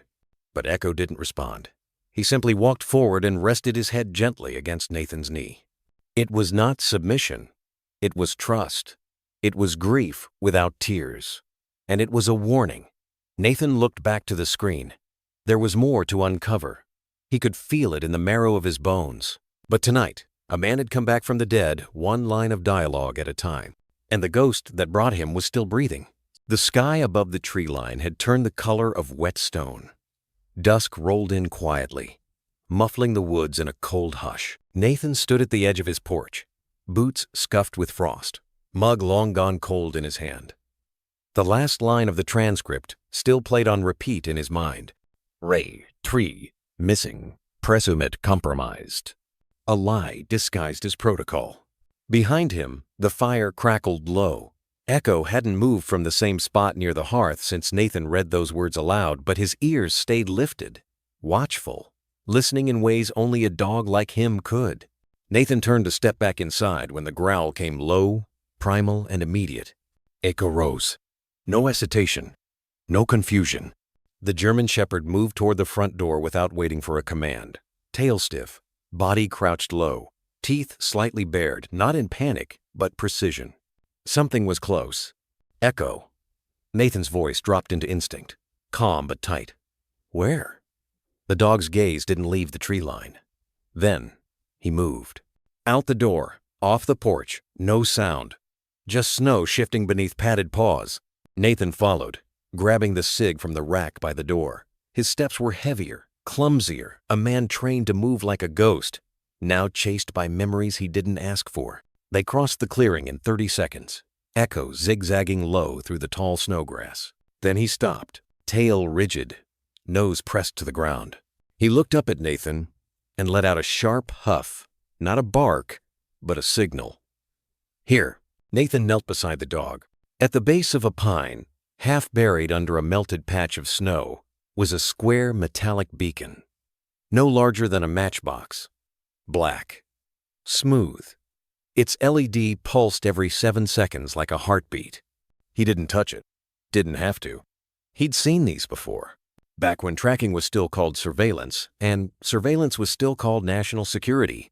Same frequency as the SUV device, he muttered, more to himself than Echo. The cold sank in deeper than the air. It was in the realization someone had been here. Recently. Too recently. They weren't just watching him from afar. They were mapping his life, inch by inch. Nathan stood, gaze scanning the tree line.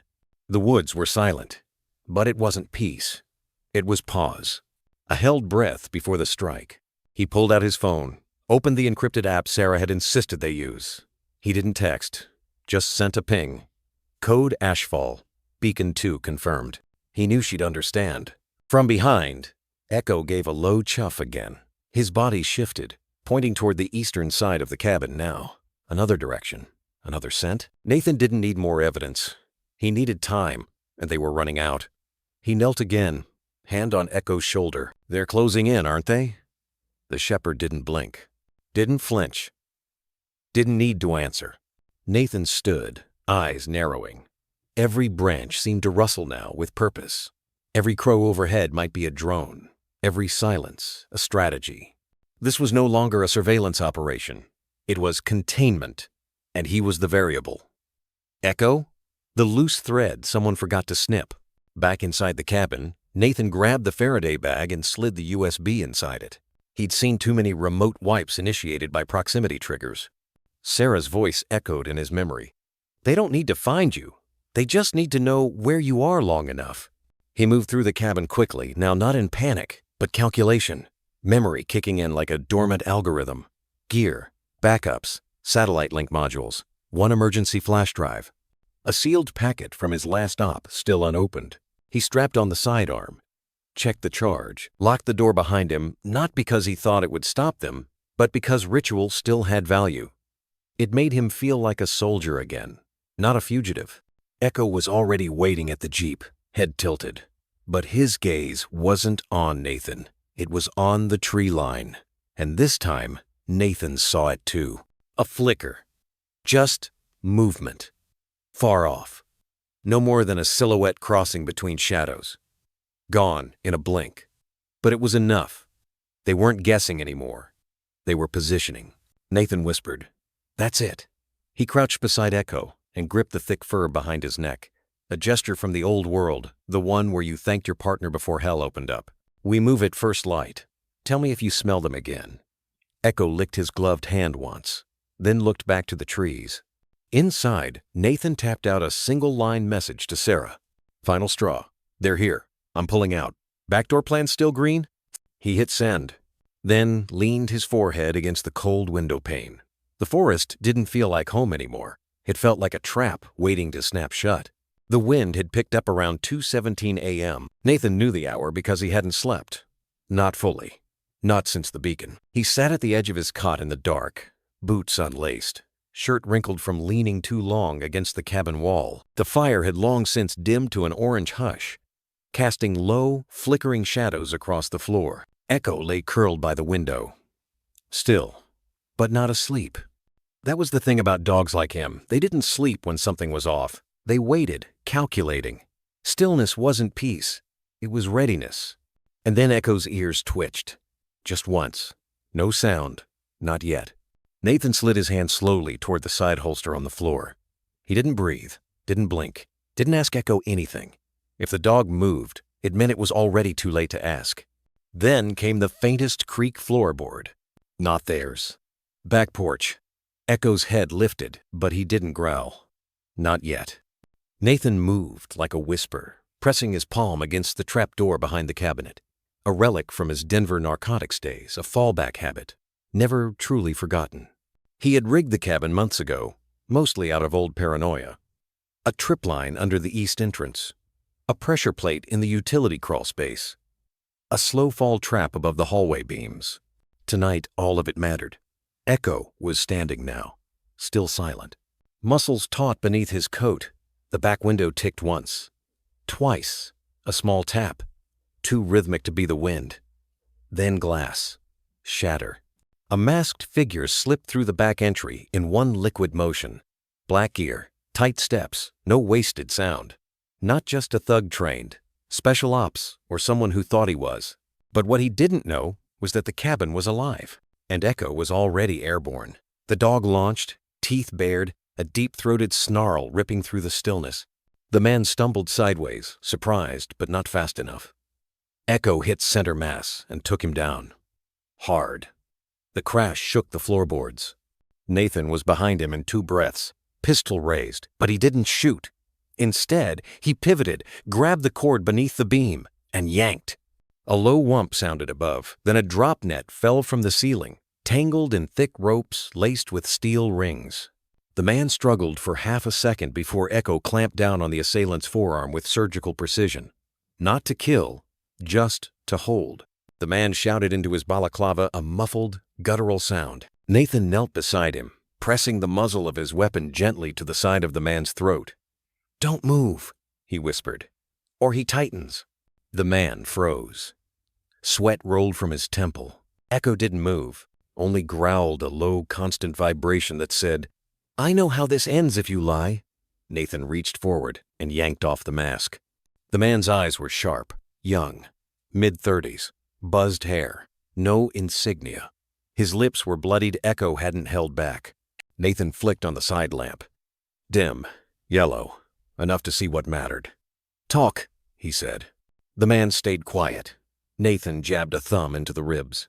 Not hard enough to break, just enough to remind him that this wasn't protocol. "Who sent you?" Still nothing. Echo snarled louder. The man flinched. His voice cracked. "I was just sent to confirm presence." "Of who?" "You." Nathan leaned closer. "You sure? You didn't hesitate when Echo went for you. You weren't here to confirm anything. You were here to erase." He watched the man's pupils darting, erratic. "You don't even know what Echo is, do you?" Nathan asked softly. The man blinked. That told him everything. "You're not Black Ops," Nathan muttered. "You're freelance." Now denial. Nathan stood slowly, the metal of his sidearm glinting as he moved to the radio cabinet. He pulled a zip tie from the drawer and tossed it to the floor. "Tie yourself," he ordered. "Back in front." The man hesitated. Echo growled. He obeyed.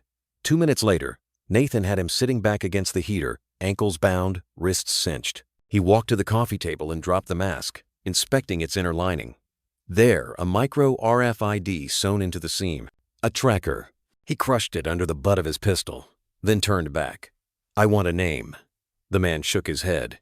"You don't get it. You don't walk away from this." Nathan crouched, eye level. "Neither do you." The man's breath hitched. "I gave you one shot," Nathan continued, tone even. "You blew it. So now I wait. I wait for whoever you pinged to show up. And when they do, I introduce them to Echo. He's got a memory better than your handler." He stood again and looked at the shepherd, who now lay calm, but watching eyes sharp, waiting for one word. The loyalty in those eyes wasn't trained. It was chosen, earned. Echo had tackled a ghost tonight. And won. Nathan walked to the window, scanning the dark for lights. Nothing yet. But he knew the knock would come. The infiltration had begun. They weren't warning him anymore. They were inside the wire. And this time, it was personal. The fire had burned low again, only coals now glowing like half-lidded eyes in the dark. But Nathan didn't notice. He was sitting at the corner of the dining table, sleeves rolled, knuckles dusted with ash, eyes locked on the glowing screen of the intruder's tablet. Echo sat by the wall, tail curled around his paws, eyes steady. He hadn't moved since they'd dragged the tablet from the infiltrator's pack and disabled the motion lock encryption. Even now, Echo's gaze didn't blink as if he knew exactly what they were about to see. Nathan tapped the file with the most recent timestamp. A single video, no label, no metadata, just a timestamp. 3:12 a.m. less than 30 minutes before the break-in. He hit play. The screen flickered. Static. Then a figure emerged, lit from behind by a flickering fluorescent bulb, his outline blurry at first. When the image stabilized, Nathan inhaled sharply. Adrian Voss. Gaunt. Unshaven. His face drawn tight from sleeplessness.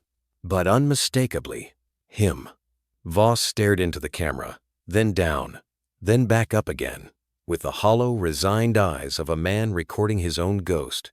His voice was low, hoarse. "If this plays, I didn't make it." The screen glowed in the silence. "You don't need to look for me. Not anymore. I've run the trail as far as I could. Helix Shade isn't a theory. It's real, and it's growing teeth." Nathan leaned closer, his fingers curled unconsciously on the table's edge. Voss's voice cracked. "I tried to pull myself out. I made the mistake of thinking I could retire. I thought they'd let me walk." He gave a small, breathless laugh. It was joyless, dry. "You know what they do to people who know too much and keep breathing? They make you disappear, twice." His eyes hardened, a new strength rising. "They've erased me from every system, burned every paper file. Even my badge doesn't scan anymore. But I left a key, one they don't know about. And Echo knows how to find it." Nathan's breath caught. He glanced toward the dog, who hadn't moved. Voss leaned in close, face filling the screen. If Echo's still alive, that means they didn't finish the job. That means someone's helping him. Maybe you. If you're watching this, Nathan, I know it's you. Nathan froze. His name, Voss, had known. "You were the only one I trusted to read between the lines. They'll come for Echo. They'll come for you. Hell, maybe they're already watching from behind your window. I'm sorry. But I didn't have a choice." A pause. Then softer. "Echo isn't just a dog. Not anymore. He remembers what they did. And he carries the last piece of the map." Voss looked down again. His lips tightened. "I embedded the cipher key into Echo's neural data, a biometric sequence. They thought they could clone obedience. What they didn't expect was loyalty." His eyes lifted again, red, swollen. "That's why they killed the rest. That's why Echo ran." Nathan swallowed hard. His throat suddenly felt dry. The weight of the moment pressed like snow on a roof. Voss shifted his face to the side. And for a moment, another shape appeared in frame, a photo, taped to the wall behind him. It was grainy, but Nathan could just make it out. A younger Echo, standing beside a soldier in the desert, both staring toward the horizon, both scarred. This video will delete itself once played, but not before it tells you what matters. A pause, then softer, like a whisper through winter wind. "Don't trust Dorn. He's not the gatekeeper. He's the architect. Project Helix Shade wasn't just about control. It was about erasure of will, of memory, of truth. They're trying to rewrite what Echo knows." Nathan's jaw clenched. The next words came slower. "And if they fail, they'll erase him like they did me. That's why you need to get him out, off-grid. There's a place. Check my badge ID. The numbers correspond to coordinates. But move fast." Voss leaned in one last time. Eyes soft now. Human. "If Echo still trusts, then you're his last command." A faint smile flickered at the edge of his mouth. "Take care of him. He'll take care of you." Then the screen blinked white and the file vanished. Nathan sat there, unmoving, hands on the table. Outside, the wind began to rise again, a long, hollow exhale across the snow-covered land, the kind of wind that carried warnings. Echo moved then, just a shift of weight, a low breath through the nose. But his eyes met Nathan's steady, knowing. And for the first time, Nathan didn't see a stray dog. He saw a war journal, buried deep beneath fur and scars, a living memory that someone had tried to burn, but hadn't finished. Nathan closed the tablet slowly, then whispered into the dark, "We're not running." Echo didn't flinch, because somewhere in that haunted code of instincts and memory, the shepherd already knew. The mission wasn't over, and Voss's voice still echoed. The wind had calmed by dawn, but the cold hadn't relented. Nathan stood in the cabin's narrow kitchen, a flashlight disassembled on the counter before him. Its internal casing lay exposed like a mechanical ribcage, wires curled like nerves. Beside it, the cold chip sat on a folded towel matte black, half the size of his thumb, and worth more than every piece of tech he owned. He'd finished the backup an hour ago. Every decrypted file from the USB, every clipped transmission, every buried transcript and Voss's final video, all copied, encoded, nested inside a secondary failsafe he'd built back in Denver Narcotics when things first started going sideways. Echo lay curled near the door, tail flicking gently in his sleep, or what passed for sleep. Nathan had noticed it before. The dog never fully rested. Even when his eyes were closed, his ears remained tilted, twitching toward sounds Nathan himself barely registered. As if Echo had once learned that silence didn't mean safety, just the pause before someone broke in. Nathan returned to the workbench. He slid the chip into the hollow chamber where the flashlight's batteries used to be. It clicked into place, barely perceptible. Then he inserted a small set of lithium cores below it, adjusted the spring tension, and replaced the bulb assembly. He clicked the flashlight on. A beam cut through the kitchen. Pale, steady. To the world, it was just a survival tool. But to the right person, it held enough to ruin men who believed they were untouchable. He turned it off, pocketed it, and didn't say a word. It was still early when Nathan pulled the SUV to a slow crawl in front of the sheriff's station. The sky was pink gray, that in-between color that never lasted long. One manila envelope rested on the passenger seat. Inside it, the intruder's phone, his forged credentials, a burner pistol, and a brief, unsigned letter. Caught trespassing on private land, unarmed when captured, released without harm, but you should ask who paid him. No names, no accusations, just a quiet nudge. Echo watched from the back seat, still, alert. There was something in his gaze now, a quiet gravity, as if he, too, understood what it meant to let a ghost go free. Nathan pulled up to the side alley of the sheriff's station, where a single camera overlooked the loading dock. He waited, watched the sweep pattern. When the lens turned away, he slipped from the driver's seat, popped the rear hatch, and hauled the unconscious man, now zip-tied, blindfolded, but alive, to the concrete steps. He placed the envelope beside him, tucked it beneath the man's arm, then returned to the SUV without a word. The engine purred to life. He pulled away, tires whispering over the snow-slick road. No sirens, no gunfire, just the quiet of something left behind. Back at the cabin, Nathan stepped inside, flicked off the porch light, and hung his coat on the nail by the door. The fire was burning low again. He stoked it with a few small logs, then slumped onto the armchair by the hearth, hands on his knees. Echo approached quietly and pressed his muzzle against Nathan's leg, not asking, just being there. Nathan reached down and scratched behind his ear. "I know," he murmured. "It's not over. Just cleaner now." He glanced toward the flashlight on the windowsill, its surface now smudged with fingerprints, as if it had always belonged there.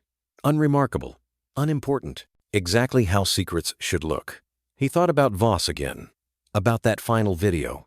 If Echo still trusts, then you're his last command. Nathan didn't believe in fate, but something about this didn't feel like coincidence. The files were secure, the intruder neutralized. But what mattered most, the bond between man and dog, between memory and mission, had only grown stronger. Outside, the snow began again. Soft, unnoticed, but steady. Echo lay down again, this time at Nathan's feet. And the room held silence, like a kept promise. The Iron Pines Motel had been empty for a decade. It sat at the edge of town like a memory someone was trying to forget, its neon sign long dead. The letters I and N rusted off, leaving only the hollow promise of motel. Pine needles had formed thick brown carpets across the cracked asphalt lot. The shutters hung like broken limbs, and wind whispered through the gaps in the siding as if the building still breathed. Just barely. Nathan cut the engine a block away. He didn't know what led Echo here, only that the dog had refused to stop, padding steadily through snowdrift and back roads until they reached the chain-link fence surrounding the motel. Echo had pushed through the gap in the fence like he'd done it before. Nathan had followed in silence. Now, standing in the skeletal lobby with only a fading shaft of light falling through a hole in the roof, Nathan felt it a weight in the air, like a room holding its breath. Echo's ears twitched. He sniffed once, twice, then turned toward room 6. The lock had rusted shut, but the door itself gave way with a dry groan. Inside, decay, dust. A shattered bed frame and what looked like animal droppings in the corner. The wallpaper had peeled into curls. The ceiling bowed with water damage. But Echo wasn't interested in any of that. He stood at the far wall, still, focused, waiting. Nathan stepped carefully across the warped floorboards. He ran a hand along the wall. It felt hollow in parts, denser in others. He crouched, tapped gently near the lower baseboard. The sound changed. Echo took a step back. Nathan reached into his coat for the multi-tool and wedged it behind the drywall seam. It crumbled easily like it wanted to give up its secret. Behind it, a narrow space packed with insulation. And behind that, tucked between 2 rotting studs, was a weathered tin box, faded black, sealed with duct tape. Nathan pulled it free. Echo sat. Nathan opened the lid. Inside, wrapped in an old cloth marked with the faded seal of the Department of Homeland Security, was a hard drive, heavy, cold to the touch. No label on the outside, but the cloth told a story louder than ink. They returned to the cabin under the veil of snowfall, the drive wrapped in Nathan's scarf, tucked deep into his coat. Neither of them spoke, as if a silence had settled between them more sacred than language. At the fire, Nathan laid the cloth out on the table. The DHS seal was nearly worn through but unmistakable. It wasn't standard issue. This wasn't something passed around between field agents. It was old, protected, buried. He turned the drive over in his hand, then looked at Echo. The dog didn't move, just stared. Nathan nodded slowly.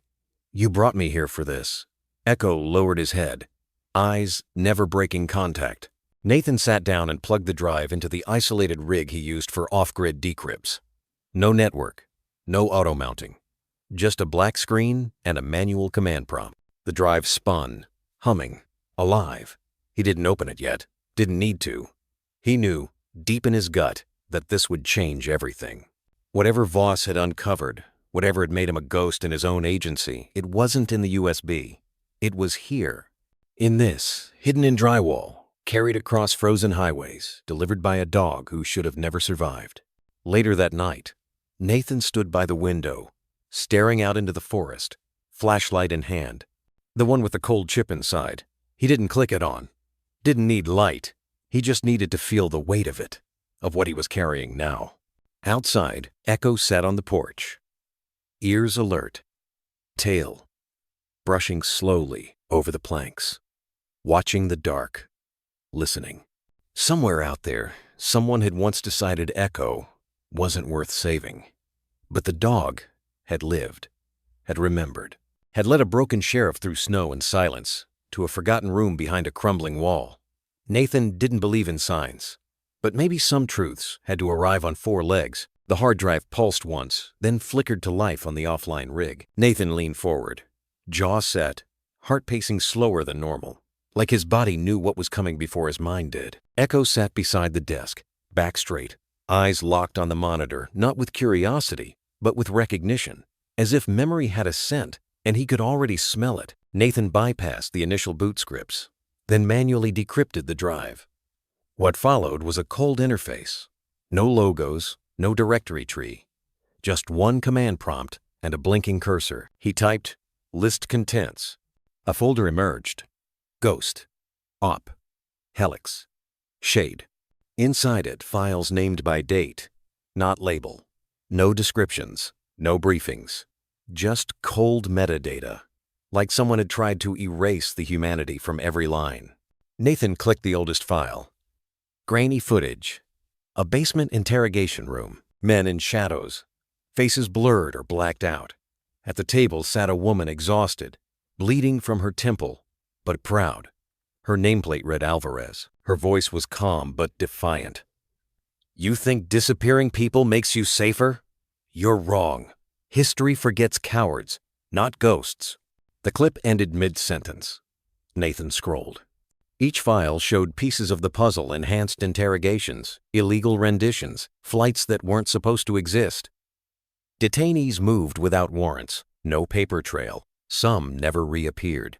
He froze on a file dated the 4th of October, 2022. Label, VS, termination. DVR. He clicked. It opened with static. Then a timestamp. A corridor. Surveillance footage. A tall man, handcuffed, escorted by 2 guards through a federal hallway. The camera caught his face for only a second, but it was enough. Adrian Voss.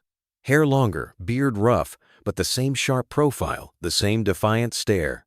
As they passed an unmarked door, one of the guards pressed a keycard. They entered. The footage jumped. Different angle now. Voss was on his knees, blood in his mouth. One of the guards said something audio was missing. Then a gun was drawn. The screen pixelated. And cut to black. Nathan stared. Below the clip was a note in a hidden metadata field. Agent A. Voss. Terminated. Witness disappeared. K9 RAE3. Status equals missing. Subject memory. Experimental sequence. Incomplete. Reclamation. Unsuccessful. Target presumed dead. His breath caught. K9 RAE3. Echo. Nathan turned. The dog hadn't moved, but his ears twitched at the name, like something deep in him recognized it not just as a designation, but as a wound. Nathan leaned back slowly, exhaling through his nose. Echo was never just a dog, never just a survivor. He was the missing variable. And Voss? He hadn't disappeared. He'd been erased, sanitized, made into a ghost so the project could live on without guilt. Nathan clicked into another file. It showed Echo young, stronger, faster running drills through corridors. But something in the footage felt wrong. Each test ended with a command Nathan couldn't make out, followed by violent restraint, shocks, muzzles, trauma under the guise of obedience. He paused the clip. Echo was staring at the screen now, unmoving, as if watching a version of himself that he could never return to but could never forget. Nathan knelt beside him. His voice was quiet. They tried to wipe you, didn't they? Echo looked at him. Not a bark, not a whimper, just a stare that said more than any words could hold. Outside, the wind picked up brushing ice against the window, making the trees creak like bones remembering a storm. But inside, something settled between them. Truth. Not clean, not whole, but undeniable. Echo was the last witness to something the world wasn't supposed to remember. And now that truth had a name and a target. Nathan opened a blank document on the rig, began typing. If you're reading this, then Project Helix Shade is not a theory. It was sanctioned, executed, buried under the weight of patriotic lies. Adrian Voss didn't vanish. He was executed for knowing too much. And Echo, classified as K9RAE3, was the one they couldn't break. This isn't just a cover-up. It's a culling. He stopped, looked down at the dog, now curled near the hearth, eyes heavy but watching. You're the evidence, aren't you? Nathan murmured. You're what they couldn't clean. Echo closed his eyes. Not in retreat, but in acknowledgement, like he knew the war was coming back for them both. And this time, neither of them would vanish quietly. The storm hadn't let up. It scraped like claws across the windows, sleet rattling like pebbles hurled by unseen hands. Inside the cabin, the wood stove groaned as Nathan added another log, its hiss swallowed by the fire's low hunger. Echo lay on the braided rug, ears perked but body still. He hadn't slept deeply in days. Neither had Nathan. The hard drive still pulsed on the table, a cold heart beating with too many secrets. Nathan stared at it in silence. One hand curled around the edge of the mug, the other gripping the phone he hadn't dared turn on. Until now. He'd kept it off since the intrusion, since the warning. But the silence had stretched long enough. He powered it on, eyes on the screen as it lit up slowly, like an old wound remembering pain. One message, encrypted. From Ethan. The name alone made Nathan's breath pause, not for fear, but for that old ache that never quite healed. His son. His only tether to the years before Sierra Ridge, before Voss, before Echo. He opened the message. The encryption passed in under 5 seconds. Dorn's moving. Private airstrip. No manifest. Helena. Wheels up in 36 hours. Nathan froze. Then again, softer. This is it, Dad. He's not coming back. For a moment, Nathan just sat there, eyes on the screen, back straight, like a soldier hearing the final order that was never meant to come. Echo stood, sensing the shift in his heartbeat before Nathan even spoke. The dog's gaze lifted, steady, and waiting. Not anxious, just ready. Nathan slowly exhaled. He hadn't spoken Ethan's name aloud in months, not since the fallout of their last call, not since the day Ethan said, "You left when I needed you," and Nathan had nothing to say back. Because it was true. He ran a hand down his face, slow and tired, the kind of tired that no sleep could fix. The snowstorm had softened outside by the time Nathan stepped out into the cold air, phone still clutched in his palm. The wind no longer screamed, it whispered now, but it was the kind of whisper that warned, not soothed. He stood on the porch, eyes scanning the tree line. Somewhere out there, Captain Marshall Dorn was preparing to vanish. Again, just like he did after Voss. But now, someone had eyes on him. His son. Nathan opened the message again, thumb trembling just enough to betray how badly he wanted to get this right. Helena. Private airstrip. No manifest. 36 hours. He stared at those words like they might collapse if he blinked. He could almost hear Ethan's voice, that mix of his mother's steadiness and his own anger, a voice grown sharp from silence, trained from distance. Echo stepped beside him. No leash. Just presence. Nathan looked down. "I made you wait too long," he said quietly. "Both of you." Echo said nothing, just the way his kind always did. But he leaned forward, pressed the weight of his head against Nathan's thigh. It wasn't forgiveness. It was purpose. Back inside, Nathan opened a weathered box tucked beneath the floorboards. It wasn't much, but it was enough. A battered SIG, Sour P 226, 2 burner phones, a black notebook with coordinates scrawled in a language only Ethan and he could understand, and a rusting dog tag that once belonged to Voss. He pulled on the coat he hadn't worn in years, the one from Denver, the one he left behind when he told himself he was finished chasing ghosts. But Echo had dragged the past back into the light. And Ethan, God bless that stubborn boy, had lit the final fuse. Nathan packed the drive, cold chip, and backup files into a lead-lined case. Then he slipped the flashlight, the one holding the emergency copy, into the hidden compartment beneath the SUV's seat. He checked the tires, checked the gas, checked the weapon. Echo circled the vehicle, tail low, movements deliberate. Not nervous, just focused. Like he knew. Nathan sent one reply. "Understood. Don't engage. I'll take it from here." He hesitated, then added, "Proud of you. Always was. Stay safe." He pressed send. And the message disappeared into a network he'd helped Ethan build years ago, when all of this was just theory. Before they knew what Helix Shade was. Before Echo bled his way out of a leash meant to break him. Before a father realized that his son had inherited the fight. That night, Nathan didn't sleep. Neither did Echo. They sat in the dark together, not speaking, not moving, 2 shadows waiting for dawn. And when it came, slow and gray and cruel, Nathan whispered, "It ends in Helena." Echo rose, tail straight, eyes ready. He didn't bark. He didn't need to. Some wars begin with orders. Others begin with a name. And this final one, began with Ethan. The morning air in Sierra Ridge was thin and brittle, like the mountains were holding their breath. Nathan Cole sat at the kitchen table. Echo curled near the hearth. The fire crackled low, but most of the heat had retreated from his fingers. Still, he typed not fast, but with purpose. Words like blades. He opened a secured line, routed through the old dummy nodes Ethan once built. Then he posted it unsigned, untraceable, unmistakable. Former Sierra Ridge officer holds original Helix Shade files, willing to go public. He didn't need to say Voss. He didn't need to say Echo. He just needed to say Helix Shade. That phrase alone was a flare and dry brush. Sarah's voice crackled through his tablet. "Did you send it?" "I did," Nathan said. "Someone in Dorn's circle will bite. Just make sure it's not the kind that cleans house. I'm counting on it." N. Sarah had fed chatter to 2 DHS liaisons she still trusted. Meanwhile, she'd run surveillance on a quiet Gulf Stream parked at High Ridge Airfield. No manifest, no tail number, fully fueled. "He's leaving dirty," she said. Nathan replied, "because he knows it's over." Echo rose from the floor, slow, deliberate, and nudged Nathan's arm. The shepherd had always known when it was time. "We head out by nightfall," Nathan said. "The bait is set." As dusk settled over the mountains, Nathan packed deliberately. No panic, just resolve. He loaded. The backup drives.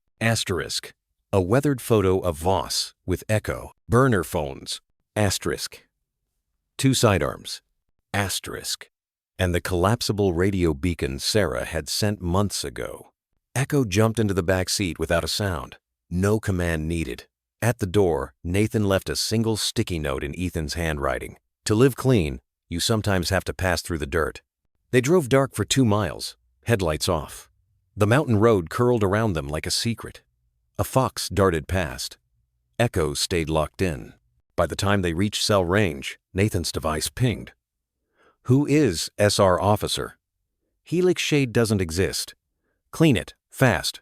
He looked in the mirror. Echo met his eyes. They weren't running. They were drawing the net this time, on purpose. High Ridge Airfield was coated in frost. The Gulf Stream sat ready under pale moonlight. Nathan parked outside the tree line and activated the beacon. Sarah's voice came over comms. "They're watching. They think you're scared." "Good." A tall figure exited the hangar square. Shouldered. Deliberate. Nathan didn't need binoculars. He knew that walk. Captain Marshall Dorn. The man who erased Voss. The man who birthed Helix Shade. "He's alone," Nathan whispered. Sarah replied, "Echoes the signal." "Wait." Dorn ascended the jet stairs. His assistant held the hatch. No security detail. Too confident. Echo growled low and quiet like gravel shifting beneath frozen water. Nathan dropped the scope. "Go." He unclipped the leash. Echo launched. Like a black arrow, he streaked across the snow. Silent. Surgical. Dorn turned too late. His hand dipped inside his coat. Echo hit him square, a thud that echoed across the tarmac. The gun clattered from Dorn's hand. Echo pinned. No bite, no blood.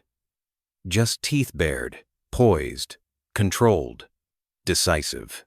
From the shadows, federal agents flooded in. Tactical gear, floodlights, shouts. "Hands up! Don't move!" Sarah's voice. "It's over." Dorn froze beneath Echo's weight. Nathan walked forward, kicking the pistol away. He crouched beside the man.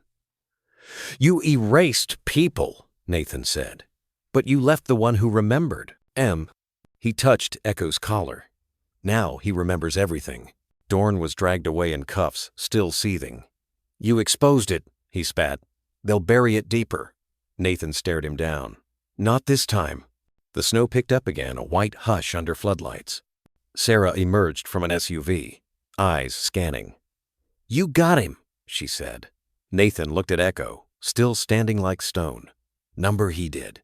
Echo returned to Nathan's side and leaned into him. Not tired, just finished. "They'll come again," Nathan said. Echo didn't flinch. That night, in a motel that smelled of old radiators and memory, Nathan sat at a desk lit by a single amber lamp.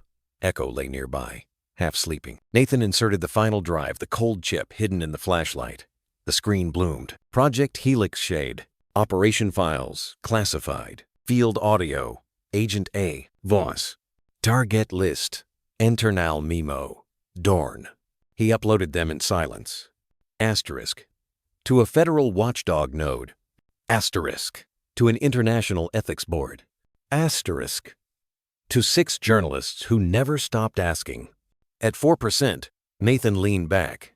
He didn't feel triumphant, just still. He laid a cracked K9 tag beside the laptop. Echo, 0174. You weren't just a witness, he whispered. You were the record. Echo lifted his head. No expectation, no request, just presence. And somewhere in that motel, between grief and justice, the silence finally meant something more than loss. Nathan opened the final file. It was titled simply, Voss, Final Statement. The video played, grainy and dimly lit. Adrian Voss sat before the camera, bruised but composed.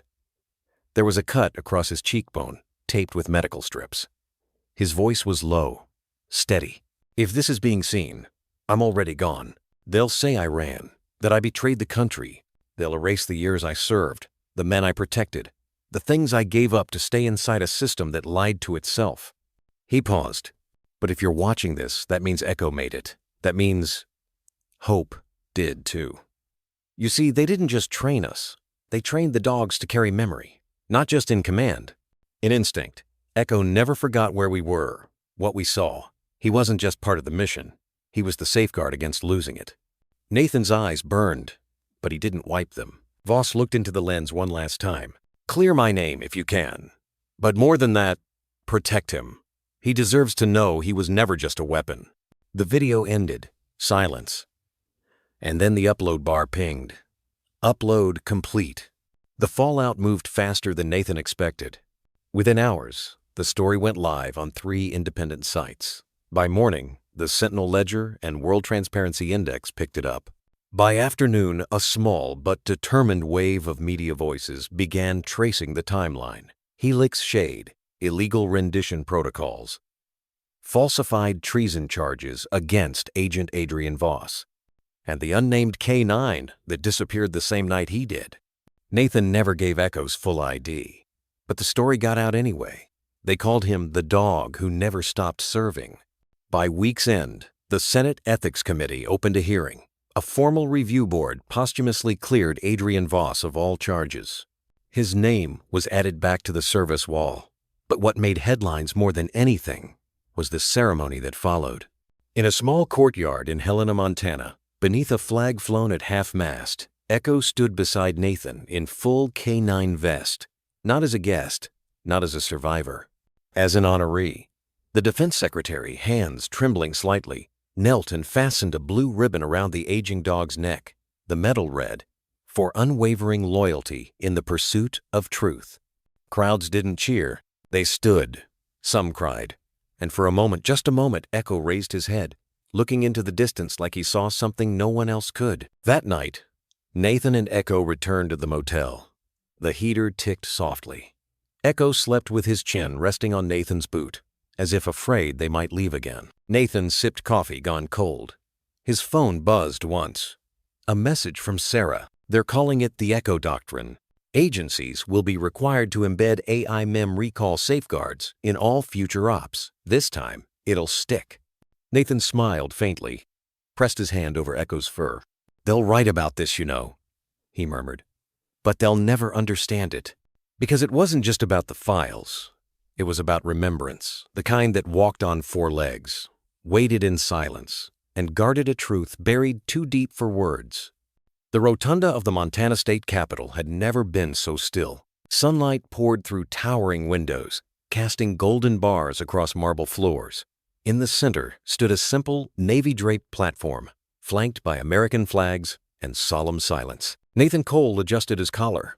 His deputy uniform felt tighter, now stretched by years of weight, not measured in pounds, but memories. And beside him stood Echo. The German shepherd's coat, silvering with age, shimmered under the dome lights. No service insignia today, just his name, Echo, stitched into faded olive canvas. The room stirred as they entered. Some stood, others pressed hands over hearts or blinked back tears. Because this wasn't just about medals. This was about memory. The governor's voice cracked only once during his speech. In times of darkness, some heroes walk without applause. They do not ask for reward. They protect because it is in them older than law, older than fear. He turned to Echo. This dog wasn't assigned to this fight. He chose it. Again, and again, and again. Flashbulbs lit up. Echo didn't flinch. He stood as he always had, not from command, but conviction. For valor beyond duty, the governor continued, and for guarding not just life, but justice itself, we award the State Medal of Honor to Deputy Nathan Cole and K90174 Echo. The applause was steady, not loud. Earned. Echo received the silver medallion in silence. As it was fastened gently around his neck, his tail gave one slow wag. Not play, not pride. Recognition. Later, near the reflecting pool, a little girl left a paper heart at Echo's paws. It read in crooked pencil, "Thank you for saving the man who saved us." Nathan didn't ask what she meant. He knew. They all knew now. As dusk settled, Sarah joined him by the water. "You okay?" she asked. Nathan nodded toward Echo, who was watching the ripples like they whispered old names. "He didn't need this," Nathan murmured. "He never wanted to be seen." Sarah smiled. "Maybe not, but someone needed to see him." Nathan whispered back. "He gave me something today. Not the crowd, not the speech. Him." That night, back at the cabin, the fire was low. Echo curled near the hearth, metal still resting gently on his chest. Nathan sat with Adrian Voss's old journal open on his lap, the final page blank. "Until now, the 12th of February," he wrote. "He stood on that platform like it wasn't for him. But it was. He carried memory, and justice, and me." He glanced at Echo. "You're not done, but tonight you can rest." Morning broke cold and clean over Sierra Ridge. The frost-dusted yard behind the sheriff's station was no longer neglected. Now it bore a new sign: K-9 Tactical Field, in memory of Agent A. Voss, dedicated to service, devotion, second chances. Nathan stood quietly, coffee steaming in his hand. Out on the field, 6 young dogs, Belgian Malinois, German Shepherds, even a Labrador ran drills with new handlers. Voices called commands. Decoys flew. The air buzzed with unshaped potential. But Echo didn't join. He sat calmly near the edge of the field. No leash, no command, just presence. When one over-eager Malinois broke formation, darting past the line, Echo stood slow, deliberate, not with threat, just authority. The pup froze mid-run, looked up, backed away, and sat. Echo returned to his spot without a sound. Deputy Reyna watched from beside Nathan. "It's like the others just know," she whispered. "Even the new ones. It's like watching a cathedral move." Nathan raised a brow. "That's a big word for this town," she grinned. "Big dog, big legacy. Think he misses it? The field?" Nathan watched the shepherd settle again. He's not missing it. He's measuring it, making sure they earn it. Across the yard, a pup tumbled over a barricade. Laughter broke out. Then Echo gave one bark. Just one. Laughter stopped. Postures straightened. Echo lowered his head again. "That was enough," Reyna whispered. "They said he was retired. But I don't think that word means what people think it means." Nathan nodded. "Retired just means the world's quiet enough to finally hear him." Later, a young pup crept up during water break and gently slid its nose under Echo's paw. Echo rested his paw across its neck, calm, accepting. Legacy. Past. That afternoon, Echo limped slightly as he rose, slower now, but not diminished. He looked toward the field, then up at Nathan. "You can rest soon, too." Nathan opened the truck door. Echo hopped in without being told. Behind them, the yard fell still as if something sacred had walked through and left its mark. The porch was quiet, except for the wind through pine and the clink of mugs. Nathan rocked gently in his chair, wrapped in flannel, a chipped mug in one hand. Beside him sat a younger man, leaner, sharper, but familiar. Ethan, his son. Home again. They didn't talk at first. They didn't need to. It was the kind of silence fathers and sons learn to trust. Below, Echo lay stretched across the planks, tail twitching in sleep. No alert posture, no tension, just peace. "You look tired," Nathan finally said. Ethan smiled. "You always say that. You always are." They talked about DC, about Ethan's new position with DHS Integrity Review. "I read Voss's file," Ethan said. "Echo's too." Nathan nodded. "I saved everything before they scrubbed it." "You gave them truth," Ethan murmured. "I'm trying to do the same." From the inside, they fell quiet again, until Ethan spoke, voice low. "I was angry for a long time." Nathan didn't answer. "When Mom died, I blamed you for disappearing behind your badge." Nathan's hands tightened around his mug. "But now I know. You weren't hiding. You were trying not to break." Nathan finally looked up. His voice cracked like bark under frost. "I didn't know how to grieve in front of you, so I did it behind the job. It wasn't right, just all I had. Echo stirred one thump of his tail, as if agreeing. He watched over us both, Ethan smiled. While we figured it out, a squirrel darted near the steps. Echo didn't move. He didn't have to anymore. They offered me a post closer to home, Ethan added. Still federal, but here. Nathan hesitated. You thinking of taking it? Ethan nodded. Yeah, not in your pocket, but close. Nathan breathed out slowly. That'd be good. Aye. Inside the cabin, a photo of their family, one taken before the pain sat in the window. It didn't feel like a broken memory anymore. It looked like a thread waiting to be picked up again. You ever think about retiring for real? Ethan asked. Nathan chuckled. And do what? Something selfish. Just once. Nathan looked toward the training field where new handlers now ran. This place doesn't need me like it used to, he said. But I think I still need it a little. Ethan nodded. That's fair. Echo sighed in his sleep. The metal, now hung by the fireplace inside, was not what defined him. This was a porch, a family, peace earned the hard way. Nathan reached down and rested a hand on Echo's back, not to guide, not to command, just to be near. And for the first time in a long while, Ethan looked around and thought, this isn't just where Dad lives. This could be home again. Maybe not today, but soon. And that was enough. The cabin was quiet. Outside, the wind whispered through the pines, carrying with it the scent of snow and something older bark, ash, and the hush that falls over land just before winter settles in for good. Inside, only the fire moved. Its glow painted the wooden walls in flickering amber, throwing long, breathing shadows. The flames crackled low, not roaring like they used to in Nathan's younger days, but steady like a held note, or a voice that has said what it needed to say. Nathan stood barefoot on the worn rug, a navy blue wool blanket draped over his shoulders, the hem brushing the back of his knees. He held two framed photographs, one in each hand. His fingers trembled slightly, not from cold. He approached the stone fireplace slowly, with the quiet deliberateness of a man handling something sacred. The first frame he placed was older edges dulled with time, the glass slightly fogged on the inside from years of storage. In the photo, Adrian Voss knelt in a desert compound, a younger Echo at his side, his coat darker than, unscarred. Voss wore desert camo, sleeves rolled, the faint shadow of a smile barely tugging at the corner of his mouth. One hand rested on Echo's shoulder. The other held his dog tag, loose between two fingers like a truth he hadn't yet spoken aloud. Nathan stared at it longer than he meant to. His eyes paused on the look in Voss's face. Not pride, not control, trust.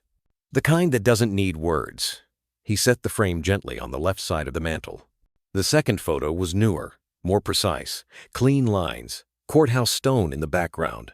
Nathan, in his dress blues, holding Echo by the leash at his heel, both facing the line of cameras and the cluster of people beyond.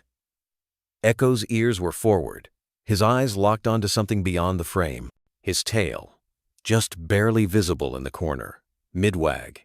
It had only wagged once that day, but once was enough. Nathan placed the second frame on the right side of the mantel. Echo had stood between the two men in life. Now, in memory, too. He stepped back. The fire popped. One log collapsed inward with a gentle thunk. He didn't speak. He didn't need to. Some moments, especially ones soaked in memory, asked not to be filled. Behind him, the kettle on the stove let out a soft whistle, but he didn't move. The tea could wait. At his feet, Echo rested on the braided rug, his head on crossed paws, breath slow and heavy, like old trees creaking gently in the wind. He didn't lift his head when Nathan sat beside him, just thumped his tail once, then still. Nathan sat cross-legged, blanket still wrapped around him, and reached out to let his hand settle on Echo's shoulder the same way Voss had done, years ago, half a world away. A gesture that had passed through time, war, death, and betrayal. A simple touch, but it meant, I see you. You matter. I remember. On the mantel, the photos caught the firelight just so. In one, the desert. In the other, the courthouse. Between them, a German shepherd who had never asked for anything, but gave everything. Nathan's voice, when it finally came, was soft. Worn at the edges, they didn't break you. Not them. Not the program. Not the silence. He looked down at Echo. The dog's eyes blinked slowly, as if in reply. He hadn't barked in days. He didn't need to. You remembered what they tried to erase. Nathan's throat caught, and you brought it back. The fire cracked again, throwing a spark. Outside, a branch tapped once against the window, then fell still. Nathan reached forward and picked up the small wooden box he had kept beneath the chair since the hearing. Inside was Echo's old tag. Not the new one issued by the state after his reclassification, but the original. Worn. Stamped with just 5 digits and a single letter. AO 397. Helix Shade had tried to erase it, but Nathan had kept it. He held it between his fingers now, the chain coiled like memory itself, circular, fragile, unbroken. He stood and gently placed the tag beneath the photo of Voss. Then he stepped back and nodded once. You found your way home. He sat again beside Echo, who shifted slightly, enough so his back brushed against Nathan's leg. Nathan didn't move. He just stayed there, in the hush, the way men do when there's nothing more to fight. Only things left to keep warm. The fire died down slowly, ember by ember, and the 2 photos caught less and less light, until only the glint of the tag shimmered faintly in the dark. The thaw didn't come all at once. It began with small things, a drip from the eaves at midday, the way frost no longer clung to the windows come morning, a patch of earth darkening beneath the old pine stump by the fence. Quiet, unannounced beginnings, as if winter were bowing out with one final breath, and the world, even the wounded corners of it, was allowed to exhale. Nathan stood on the porch, hands around a steaming mug, the smell of pine needles and damp soil rising to meet the air. The world no longer felt sealed shut in white silence. It felt loose at the edges, undone slightly, as if someone had lifted the lid on something long buried. Echo was by the steps, his front paws in the thawed grass, nose tilted upward. He sniffed the breeze, letting it wash through him. The fur around his muzzle was grayer now, and the scar on his right leg, the one from years ago in that burned compound, was stiffer than it used to be. He limped, just barely, but didn't let the limp define him. Nathan watched him and didn't say a word. Some mornings needed silence more than speech. Robins had returned the first of them anyway. Their song was not loud, not proud. It was tentative, test-like, as if they too weren't sure if it was time to start again. Echo's ears flicked at the sound, and his tail gave a slow, even sway. He remembers, Nathan thought. He still tracks the song of things that live. The fields that stretched behind the cabin had begun to shed their snow coat. Patches of golden brown poked through damp with memory, soft with promise. The earth, once frozen and tight, was beginning to give. Nathan stepped off the porch and joined Echo. No leash, no commands. They walked side by side, as they always had, not as handler and K9, but as 2 old soldiers, neither quite retired, neither fully healed, who had lived long enough to know what mattered. Their boots and paws sank gently into the softened path. Mud clung to the treads. The pine needles underfoot were matted, wet with melt. From a distance, it looked like a trail leading nowhere, but Nathan knew otherwise. He'd walked it 100 times. Echo had always led. Today was no different. They didn't move quickly. Echo no longer had the spring of youth in his stride. His right leg dragged just enough to leave a small furrow in the ground, but his nose was lifted, catching scents, long asleep. Deer, juniper, squirrels rustling in the high branches. The wind, always the wind. Halfway up the ridge, Echo paused. Nathan stopped too. The sun was beginning to rise higher now, warm enough that the snow on the ridgeline dripped steadily, like time slipping off a ledge. A crow called once, then again, before flapping off toward the clearing. Echo turned his head, slow, deliberate. Their eyes met. And for a long moment, Nathan saw what wasn't spoken, not in bark, not in movement, not even in the subtle twitch of a tail. I still have enough. Not for a sprint, not for war, but for this, for the walk, for one more morning. They crested the ridge together, arriving at the flat overlook where the whole valley unfurled below. Patches of evergreen stood dark against the last remnants of white. The creek, long silenced by ice, was beginning to gurgle again, a hesitant, broken music just beginning to remember its tune. Nathan sat down on the old log. Echo didn't lie at his feet this time. He sat beside him, closer, their shoulders nearly touching. Nathan reached out, hand resting gently against Echo's back, fingers threading into the thick fur at his scruff, coarse in some places, soft in others. Beneath it all, warmth, still beating, still loyal, still there. "You don't have to run anymore," Nathan murmured.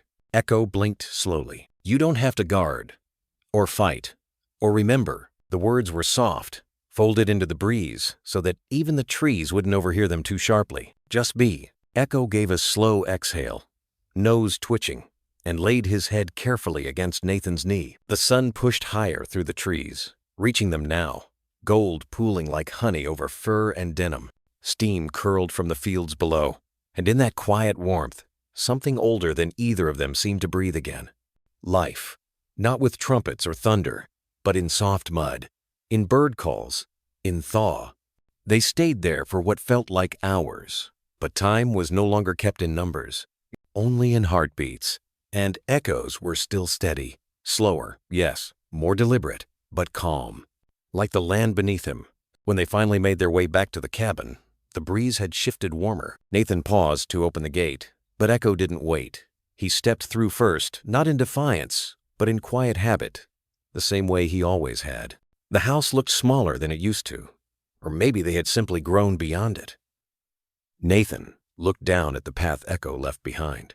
One paw dragged, 3 pressed clean, and somehow it looked like a signature. The cabin settled into evening, the way an old hymn settles into a chapel, slow, reverent, certain of its purpose. Outside, the last streaks of pale gold slipped behind the ridge, giving the sky that hush blue color that always came before true night. Nathan moved through shadow and ember, adding a single cedar log to the firebox. The bark hissed, sap popping softly like distant rain. Echo lifted his head at the sound, not startled, just acknowledging, and then lowered it again onto his outstretched paws. He lay in the warm oval of firelight, chest rising in unhurried rhythm, ears relaxed. Age had thinned the once thick fur around his muzzle. The scar on his right haunch had turned silver. Yet in the gentle flicker of the flames, he looked unwavering, a stone that storms had shaped but never moved. Nathan pulled up the rocker, setting it at a slight angle so he could see both the hearth and the window beyond. Snow still lingered in the darkest patches beneath the pines, but the yard was mostly earth, now soft, dark, ready for spring's first green. He cradled a leather-bound journal on his knees, thumb resting on the ribbon marker. A blank page waited beneath his pen. He stared at it for a long minute, listening to the low gasp of the draft climbing the chimney. Then he began to write, not in reports or affidavits or case notes, but in something closer to prayer. His voice, quiet as graphite on paper, filled the room. Sometimes justice isn't loud. Sometimes it walks back to you in the snow, silent, loyal, and carrying the truth between its teeth. I used to think justice wore badges and legal seals, that it arrived in sirens or verdicts. I was wrong. Justice can be a dog's heartbeat at 3 a.m, steady against the floorboards while the world forgets how to breathe. Justice can be a leather pouch left on a doorstep in December. It can be a file hidden in drywall, a name cleared after the body is gone, a single wag of a tail in a marble rotunda. Justice is stubborn. So is love. That's why they find each other, eventually. Nathan paused, breathing in the cedar-sweet smoke. Echo exhaled, a near-silent huff, as if approving the cadence. He wrote again, slower now, letting memory seep through the ink. I watched Echo track shadows no man could see, pin down monsters who hid behind laws they twisted. He didn't snarl for applause. He moved because his heart knew where wrong turned into pain. People ask me if he was just following orders. They never understood. Echo never obeyed me. He walked beside me. Partners don't need commands. They need faith. He looked up at the photos on the mantel, the desert shot of Adrian Voss and young Echo, the courthouse moment where Echo wore a medal he never asked for. Between them, Voss's dog tag caught the firelight, a faint glint of remembrance. Nathan's voice dropped to a whisper meant only for the dog and the dancing flames. He'd be proud of you, partner. Echo did not lift his head, but his tail thumped once against the rug. Soft, sure, final. Nathan closed the journal and set it on the side table. He eased back in the rocker, letting the wood creak under him. The cabin smelled of cedar, coffee grounds, and the faint musk of wet earth drifting through the cracked window. Somewhere outside, an owl called, answered by another farther off sentinel's changing shift. Inside, another sentinel, older, slower, but no less vigilant, kept his silent watch. Nathan studied Echo's breathing. Inhale, pause, exhale. The rhythm of a story completed. Rest, he said. I'll keep the fire. Oh. Echo's ears twitched, but he did not rise. He had earned stillness. He had earned peace. Nathan turned his gaze to the flames and let memory roll over him the snow-bright night Echo first appeared. The flash of teeth pinning a man who thought silence could erase sins. The roar of cameras when metals clicked shut. He recalled Ethan's hand on his shoulder at the Capitol. Sarah's cigarette smoke curling into winter air, the trembling relief in her eyes. All of it converged here, in a cabin built for solitude, now holding more stories than the walls could count. Nathan's eyes burned, but he did not wipe them. Some tears were meant to warm, not to hide. He spoke once more, voice low, carrying to the dog who had carried so much farther. You weren't just a survivor, Echo. You were a sentinel standing guard over the piece of the world they tried to bury. You brought it home. You brought us home. And Echo's breathing deepened, the cadence of a dream beginning. His tail stirred, brushed the floorboards, then settled. Nathan leaned forward, placed another small log on the coals, and watched as the flames caught first a glow, then a flicker, then a quiet bloom of light. In that glow, he saw the path behind them. Tracks in snow, footprints in mud, courtrooms, airstrips, training yards, and finally here, firelight reflecting in a pair of amber eyes, slowly closing. Justice, Nathan realized, had never been a destination. It was this: a dog resting without fear, a man writing without regret, a night holding both like precious wood smoke, intangible but real. Outside, the last patch of snow melted into earth. Inside, the sentinel slept, and the world, for one long, grateful moment, was exactly as it should be. Love has endless ways of showing up, but few are as steadfast or as wordless as the quiet loyalty of a shepherd at your side. Stories like Echo's remind us that animals don't just share our homes. They carry pieces of our history, our hopes, and sometimes even our healing. A German shepherd's devotion may look heroic on the surface, yet at its heart, it's the same familiar warmth so many of us feel when our own dogs curl against our legs after a long day. If you've ever wondered how to deepen that bond, there's a gentle little resource I've leaned on myself, an easy-to-read booklet called The Companion's Path. You can track it down online anytime. No rush, no fuss. Think of it as a set of friendly nudges to help you listen better, play richer, and age gracefully together. Take your time, pour another cup of coffee, and give your dog an extra ear scratch. They've already given you their all. This is just one small way to give a bit back.